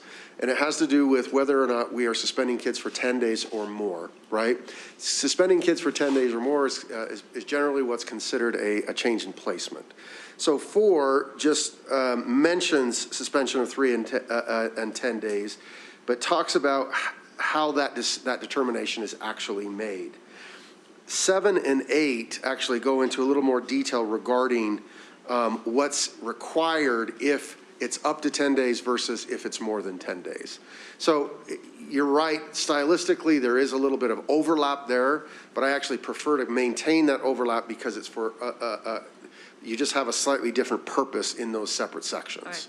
Does that make sense? Yeah, I'm just looking at it thinking, okay, that's kind of redundant to say that, but if there's, I mean, I'm not, you're more of an expert on that part of it, so.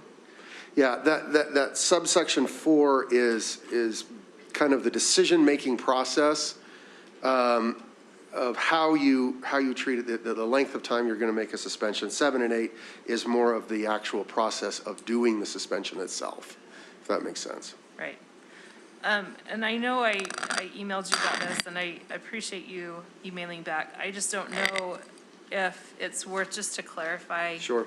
Who is included on the Safe School Committee, just so that people know. Right. I'm just putting that out there. I don't know if anybody No, else. I appreciate that. It is a process that we've had for well over a decade, and there's a rotating group of administrators that are on that committee. There are district-level administrators and school-level administrators that are selected and asked to be on that committee. There are typically anywhere from 8 to 12 members. Not all those people show up to every single committee meeting. We typically only have 6 to 8 individuals there when there's a safe school hearing. Oh, I'm sorry, I also should have mentioned there's also a police officer that is a part of that committee as well. So it's made up of administrators, both school and district level administrators and a police officer. So I just to clarify that for people reading the policy, I don't know if anybody else cares, or Doug, if you feel really strongly about it, that just when we first mentioned the Safe School Committee, is that what it's called? Mm-hmm. Just to say composed of teachers, administrators, an officer, just to kind of clarify that as to who or what it is, so it's not who is on this magic committee.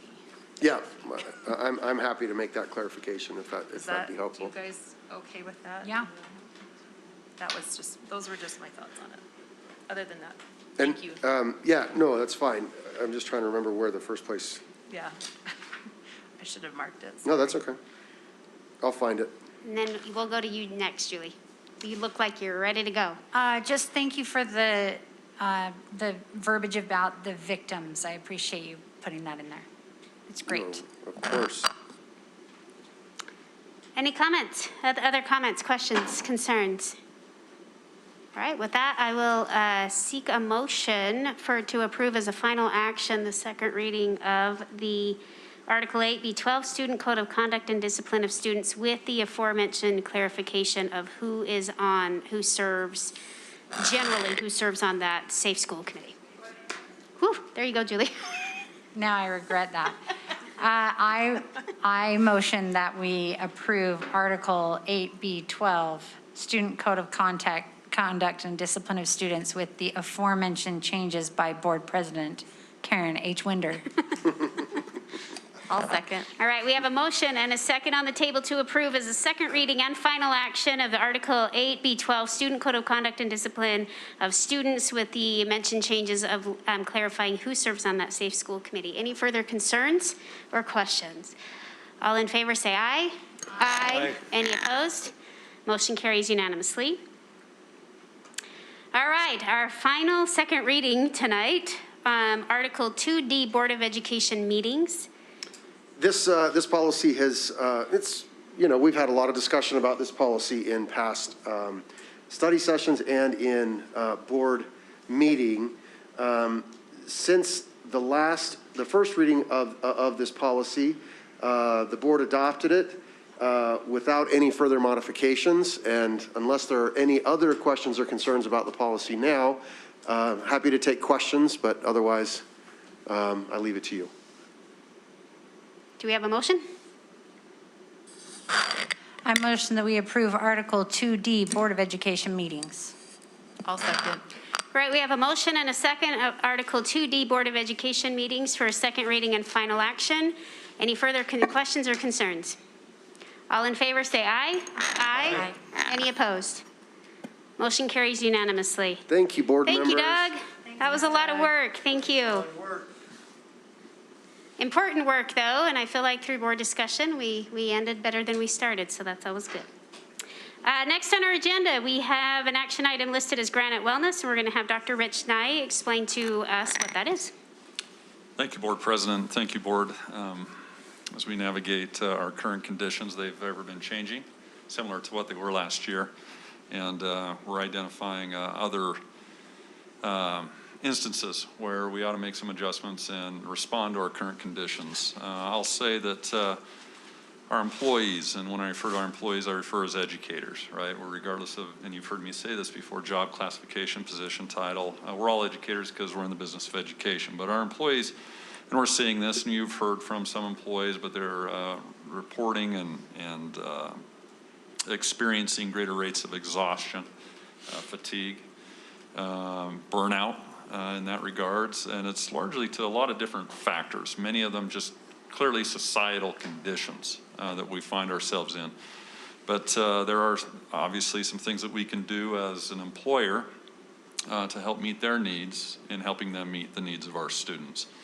But if you think we've had staffing shortages and we've put some things into place to identify that, that's a nationwide concern, and we're certainly not immune from that. There's been, as we entered this year, we knew there were disruptions last year in terms of student learning. Whether students were in quarantine, whether school was virtual for a time, whether students were tested positive for COVID. And with that, there's been additional learning gaps for some of our students that we frankly haven't seen pre-pandemic. And our educators are trying to meet the needs of students, but recognizing that's a greater toll than it has been. We've had students coming back from online learning that essentially missed a year of school, whether they were online learning in our district or somewhere else, or they were homeschooling. We're just trying, we have a broader breadth, if you will, and depth of issues concerning how we're meeting the needs of students. I'll just bring up a couple additional efforts to make the board aware of, and one potential action item that the board may consider. Our Granite Wellness Center staff, our health professionals there are offering monthly courses. These are in-person or virtual that our employees can participate in. And these are all designed to address issues of mental wellness, emotional wellness, physical wellness, and to be able to receive some resources and supports there. Those offerings are done, as I mentioned, through the Granite Wellness Center by health professionals, and as our educators participate in there, for those licensed educators, that time spent can also go toward relicensure points. We also have self-care for educators. It's monthly, in addition to the Granite Wellness monthly offerings that's provided as professional learning. There's a $30 stipend associated with it, but each month has a theme. So in January, it's mindfulness for you and your students. Our employees can participate. I'm looking at Leslie being set up through her department. Thank you. But they can participate this and receive some additional training and some additional helps. February is put the oxygen mask on yourself first. We hear that every time we fly before assisting that, and you can kind of get the idea. We need to take care of ourselves. What does self-care look like for us before we can then take care of someone else? March 9th, laughter, the best medicine. April 13th, you are enough. May 11th, self-care through art. So just different investments in definitely some healthcare professional training advice. And it doesn't stop there. Through the Granite Wellness Center, if they need to speak with, and through our insurance, a therapist or something, we want to make sure that those opportunities are available. We're pulling current data to see how much that is being used right now and to what degree we might need to further promote it and or add additional healthcare professionals to deliver those services to help our educators cope with our very challenging circumstances, not only within what's occurring in our schools, but in their personal lives at home and with family and so forth. The other part is, as we identified, or as I mentioned, these professional learning gaps or the learning gaps of our students. One thing that we've heard of, we discussed it in our study session in November, where we were looking at the calendar to try to find space and time for our teachers to prepare to meet the needs of students. You heard last month, we had some teachers come and they had put forth, hey, you know what, we really could use maybe even an extra day a month to help plan. But with that being said, the request is, or recommendation would be that we identify 3 days, essentially one a month, additional to adjust the calendar to create planning days for our teachers. These would really, the primary objective is to create that space for them to look at planning interventions for our students, analyze the impact of the interventions for students, reteaching strategies, grading, colleague collaboration, whatever that planning looks like for the teacher, but giving them that space to be able to do that. After we've looked at the calendar, we vetted it a couple different ways, saw a little feedback as to say, hey, where might these days land? I would recommend that the board consider adding January 28th, March 11th, and May 6th as teacher planning days. And I'm willing to take, obviously, questions or concerns and any discussion, board president, that you feel is necessary. In talking with Rich about, oh, sorry, did you want to? No, go ahead. In talking with Rich about this, I want all the teachers to know, and well, educators to know, all those that work in our school buildings and outside of the buildings that help to keep the buildings running. We hear you, and I got on the phone with Rich and I said, okay, we got to do something here because the teacher burnout is real.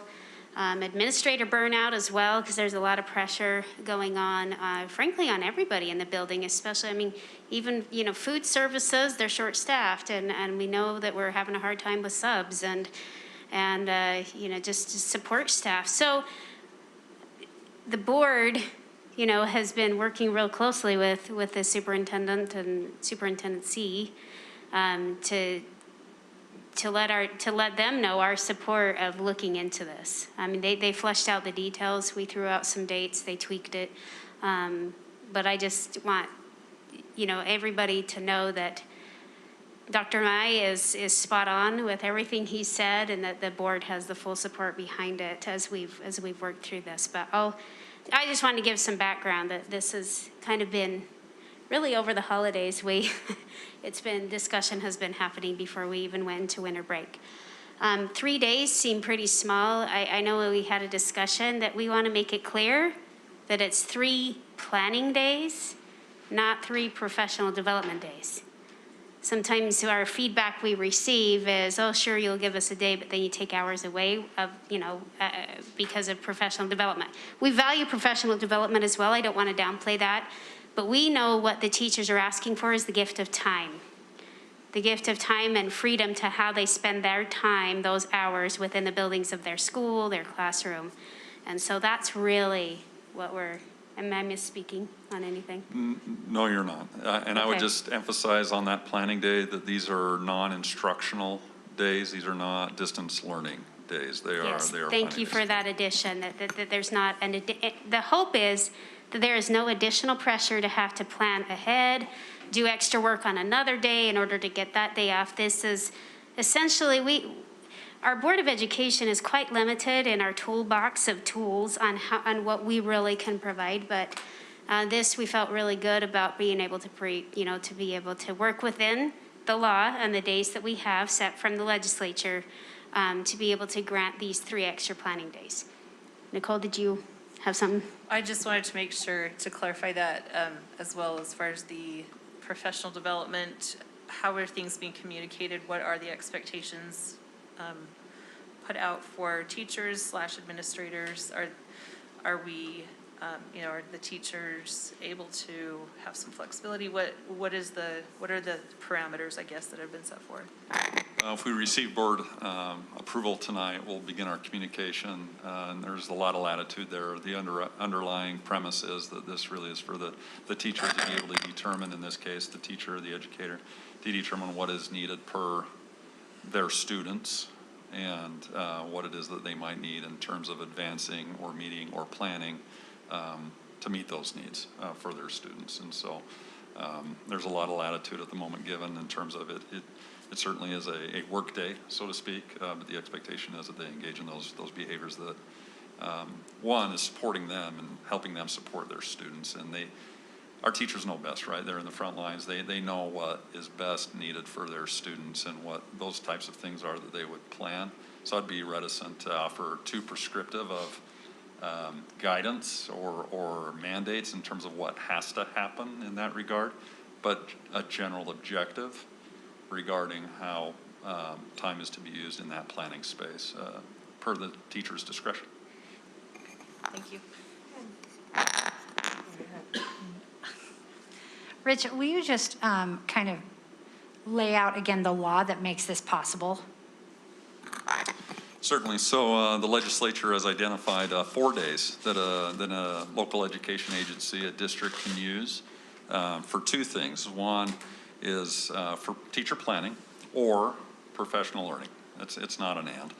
And so in our calendar, we've already had it built out. We used one of those legislative days the Wednesday before the Thanksgiving break, leaving us 3 that have not been accounted for in our current calendar. And one thing I never asked was, this is something that is a reaction to COVID, or is this always an option? No, this has been an option for us Okay. pre-COVID. Yeah. Okay. It's And- just balancing out Student Learning Day with, yes, I get it, okay. And Granite has committed. I mean, so looking back at, past calendars, looking at future calendars, we want to maximize the number of days that our students are with us. And so while that's been available, it looks like it really hasn't been incorporated in the calendar planning process as much. I mean, that one legislative day before Thanksgiving is in next year's calendar too. But outside of that, the legislature, allows up to 4 days for us to have some flexibility to do that.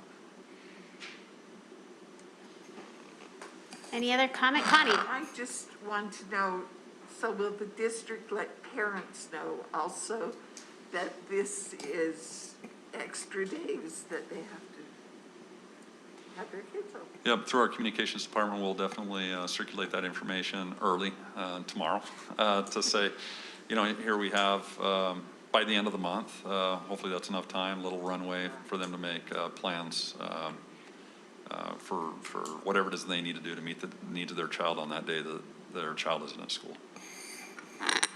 One more question, sorry. What is the current practice of those days where they already have not a legislative, but like a teacher or, thank you, a SNAD day? As far as getting kids lunches those days, do they have them currently able to take home a sack lunch, and would we be able to do that also with those days?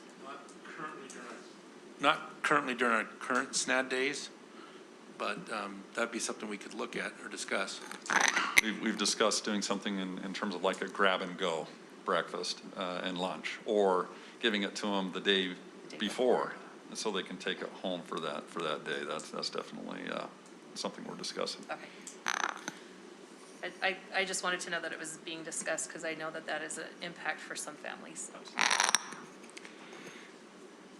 All right, so it sounds like there's wide support for this, but before calling for a motion, I just wanted to restate those 3 days again so everybody listening in can know what they are.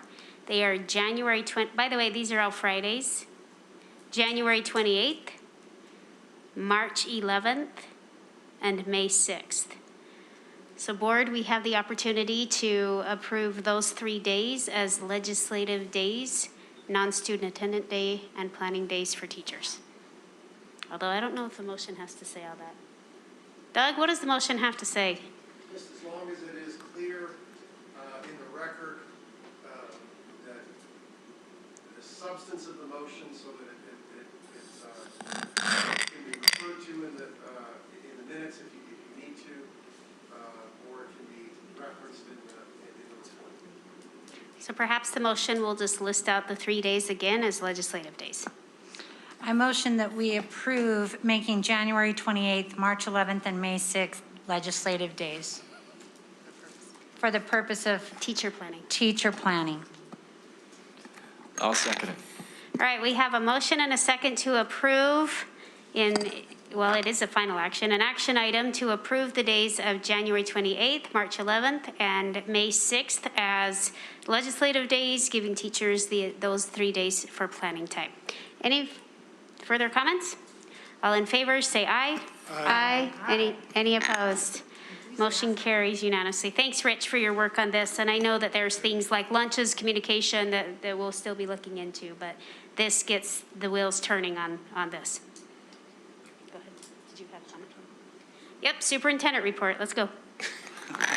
I'm not trying to, here's just a segue, but thank you, board. As we continue to navigate our current conditions, this is just another step in being fluid and nimble as conditions exist and are continually evolving. And I would imagine, well, we're still considering some other things that would bring to the board's attention as well. As far as my superintendent report, just want to point out, well, I'll put it this way. We're in weekly communication with our county health department. We know Omicron is reaching a spread, and there's a spike in infections and rates, and we're working very closely with the health department to determine what is that and what opportunities exist to make sure that we're offering the highest education we possibly can without compromising safety and health of our employees and our staff. I will say, as we continue in that communication with our health department, we do anticipate, given the surge that we're seeing in infections, we'll reach this statutory requirement that once a school reaches 2% of infections, that we will initiate a test to stay protocol. We've been very fortunate to date that we have not seen a 2% spread in our school district at any given school. We put out a vigilance letter when a school reaches 1%, meaning we send to the community, the families, that we're seeing an increase. Please take extra precautions and exercise greater vigilance to reduce the spread. There's a lot of factors that go into why we haven't seen a 2% spread and therefore a test to stay. I just want the board, our communities to know that we are prepared, first and foremost, to reduce transmission rates the very best that we possibly can, as we have been doing, and provide that reassurance. A reminder that per state law, we don't have the authority to institute any type of mask mandate. There's a vehicle for that, but it's not one that we can initiate ourselves, which I only bring up because there is still some question as to whether or not we do have that authority. And then lastly, in the event that we do see high transmission rates, we will be in a position, we'll be prepared to initiate a test to stay effort. I will say the other thing that is top of mind for us, depending on the rate of transmission, is how we're thinking about what does it mean for staff and staffing shortages, and at what point as we engage in the learning process under the conditions where we're not able, perhaps, to deliver a high-quality education in person because we don't have staff in place to be able to do that. So we're exploring those options as well, not necessarily to deal in hypotheticals, but to be proactive and be prepared is how we're approaching our current situation as we're seeing this increase per the Omicron variant. So constant effort, a lot of hands on deck, and as soon as we have a little bit more information, as we continue to work with the health department, I'll be sharing that information in real time with the board and as we engage our community in those communications. So with that, Board President concludes my report unless there's questions regarding those efforts. Thank you. Thank you. And this, you know, this is, we're getting to a point where this is just as fluid as information and data changes as when COVID first hit us. And so we do need to remain flexible. We're looking, you know, I was on a county health call this morning, and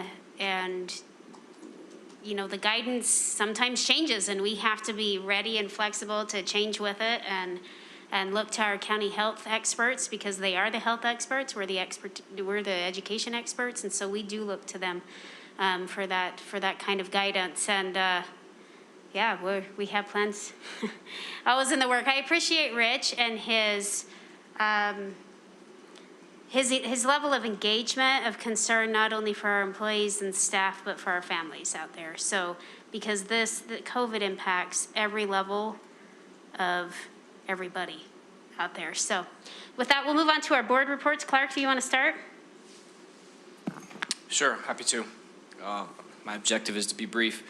Notwithstanding the challenges that we may be facing, there's much to celebrate within the district, and just a couple of items that I would like to highlight tonight. Tomorrow morning at Lincoln Elementary, our principal there, Milton Collins, will be recognized by the Utah Jazz Organization as a most valuable educator. And if you've had the opportunity to meet and speak with Milton, you can understand why he was selected. So congratulations to Milton goes out tonight. Also this week, Spring Lane Elementary will officially become Spring Lane STEM Elementary on Friday. So we look forward to that celebration with Spring Lane and its patrons Friday morning. There's much more going on, but those are the items I wish to highlight this evening. Thank you. Okay, so I don't have a lot on my list either. I just want to thank our teachers and staff and principals. That last week of Christmas is so exciting for our students, and I saw so many things that made our students feel special and feel valued, and it was just wonderful to see that, and I was super happy.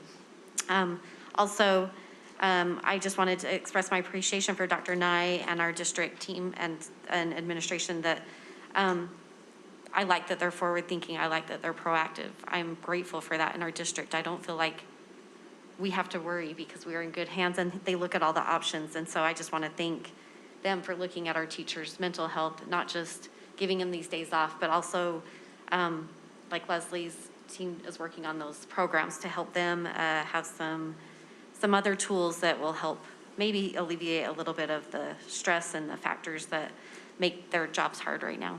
So I look forward to visiting a few more schools maybe coming up. We'll see how their numbers work out, and I think it's going to be a great rest of the year. So thank you. I'll go. Yeah, I'm going to be brief too, Clark. Thanks for setting the precedents. It was fun to see some of the fun Christmas celebrations and the wonderful things that happened. Communities that stepped up to help some of these schools to provide either cereal boxes for them to take home or things that will sustain them through the break. I really hope that teachers had a good break and that they had 2 weeks to refresh and that their kids didn't drive them crazy. I do want to give a shout out to our maintenance workers. We handed out cookies. We got to hand out cookies to them one morning, and we were there before even, I won't quote Connie on that, but before the sun came up. And it was really fun to be able to just, give them, I know it was such a small thing, give them a thank you, but as I was talking to some of them, I asked them about specifically the snow removal, and I said, well, what time do you guys start doing that? And they said, often at midnight we'll start, and they'll start removing the snow, and if it piles up, they know pretty early, and I think, I think Ben was up he said that they declared it a snow day at 3 o'clock, so Ben and Rich were up as well. But I just want to say thanks to those, will you pass that on to them? Thanks to those people who are there at midnight, getting the snow out of the parking lot for us and moving, doing what we need so that we can get to school if we can, and if not, that they let us know and appreciate their hard work and the long hours that they put in, because I know that's a big thing, especially when it's freezing temperatures. So thanks so much for all you guys do as far as when we get big snowstorms like that. It takes a lot, and I didn't realize that until I had the opportunity to talk to them. So thank you. I really don't have anything other than I'm looking forward to the conference this weekend. And I just wanted to say to teachers and our other educators who are feeling stressed, we see you, we care about you, we want you to succeed and want you to be able to be your best your best teacher, educator self. And so we want you to know that we recognize that things are hard and that we want to try to help you. Just thanks for all that everyone does in education. And that's, all of us are educators, and so many of you make great sacrifice. Look forward to the convention this weekend, Thursday, Friday, and Saturday at Little Neck. So I think the first meeting starts Thursday at 7, if I remember right. So, okay. The conference he's talking of is, speaking of, is the USBA, Utah School Board Association. Board members, as we're elected, we have our own professional development to go to because, we're learning just like everybody else how to become better people in our various positions. And so it's a Thursday, Friday, Saturday course that school districts, we have 41 school districts in Utah, and they all participate in some way at this upcoming conference this weekend. And so we value our time together, and we value our time in workshops as we strive to learn how to become better board members and how to better serve our teachers, our staff, all of our faculty, and of course our students and families. So we look forward to that time together this upcoming weekend. I know a lot of schools, boy, there was a lot of work done on administrative levels and PTA levels as far as putting together a lot of service projects, service-oriented projects, and making sure that many students didn't go without, that they would be able to take something home. Valley Junior High is no exception. I participated in not only collecting items for their Winterfest store, and at this school, they throughout the year, they collect behavior points. I forget what they call them. They're not called behavior points. But anyway, as you get caught having good behavior in class, you're awarded points. And that becomes your currency at the Winterfest store in order to purchase brand new items to be able to take home for your family members. It takes a lot of effort, and we had probably 15 to 20 tables covered in everything from games to clothes to stuffed animals to home decor, blankets, pillows. I mean, the list goes on and on. It was so heartwarming to see these kids so excited. I was able to help one girl, and she had her family names listed and the ages, and we were going around with her as she literally shopped for her family's Christmas, and she had a lot of siblings, and she wanted to make sure to get something for mom and dad. And I just thought, that is so representative of who Granite is as a whole, from east to west. There are so many devoted community members that just want to pull together and work together for the benefit of kids and families, and that's who we are. And I left that, it was literally the last day before winter break. It was that Friday, and I spent hours there, and I left, and it was just like, well, okay, Christmas can come, because my heart was just full at how many kids were so excited to be able to shop for their families. I also wanted to echo for the custodians. I know we have our maintenance crews that have the big plows, but I wanted to give a shout out to our school custodians, because I have seen them out with their shovels chiseling the ice and throwing ice melt, crossing their fingers that nobody slips, because that's the level of care they have for every person that steps on school property. Can they get from their car or the neighborhood safely to whatever door they're supposed to enter the school? And when you think about how big schools are, it's a lot of sidewalk, because the plows can do the parking lots, but the plows don't do the sidewalks. It's literally shovels. And so if you could also pass along our thanks specifically to those custodians. They're the ones there early, making sure that the buildings are nice and warm and toasty for those kids by the time they arrive at school. So I can literally picture, this particular custodian just literally, going at the ice, because it's cold, and when that snow has been sitting there for a minute, that's hard. So my last final comment is I hope everybody had a wonderful holiday break. I hope you're able to disconnect for those 2 weeks and be able to fill your cup, so to speak, so that now we can, get back to work and continue to support each other. So with that, I will entertain a motion to adjourn. I'll motion that we adjourn. Second. right, we have a motion and a second to adjourn. All in favor, say aye. Aye. Thank you guys for coming tonight. And for those listening in as well.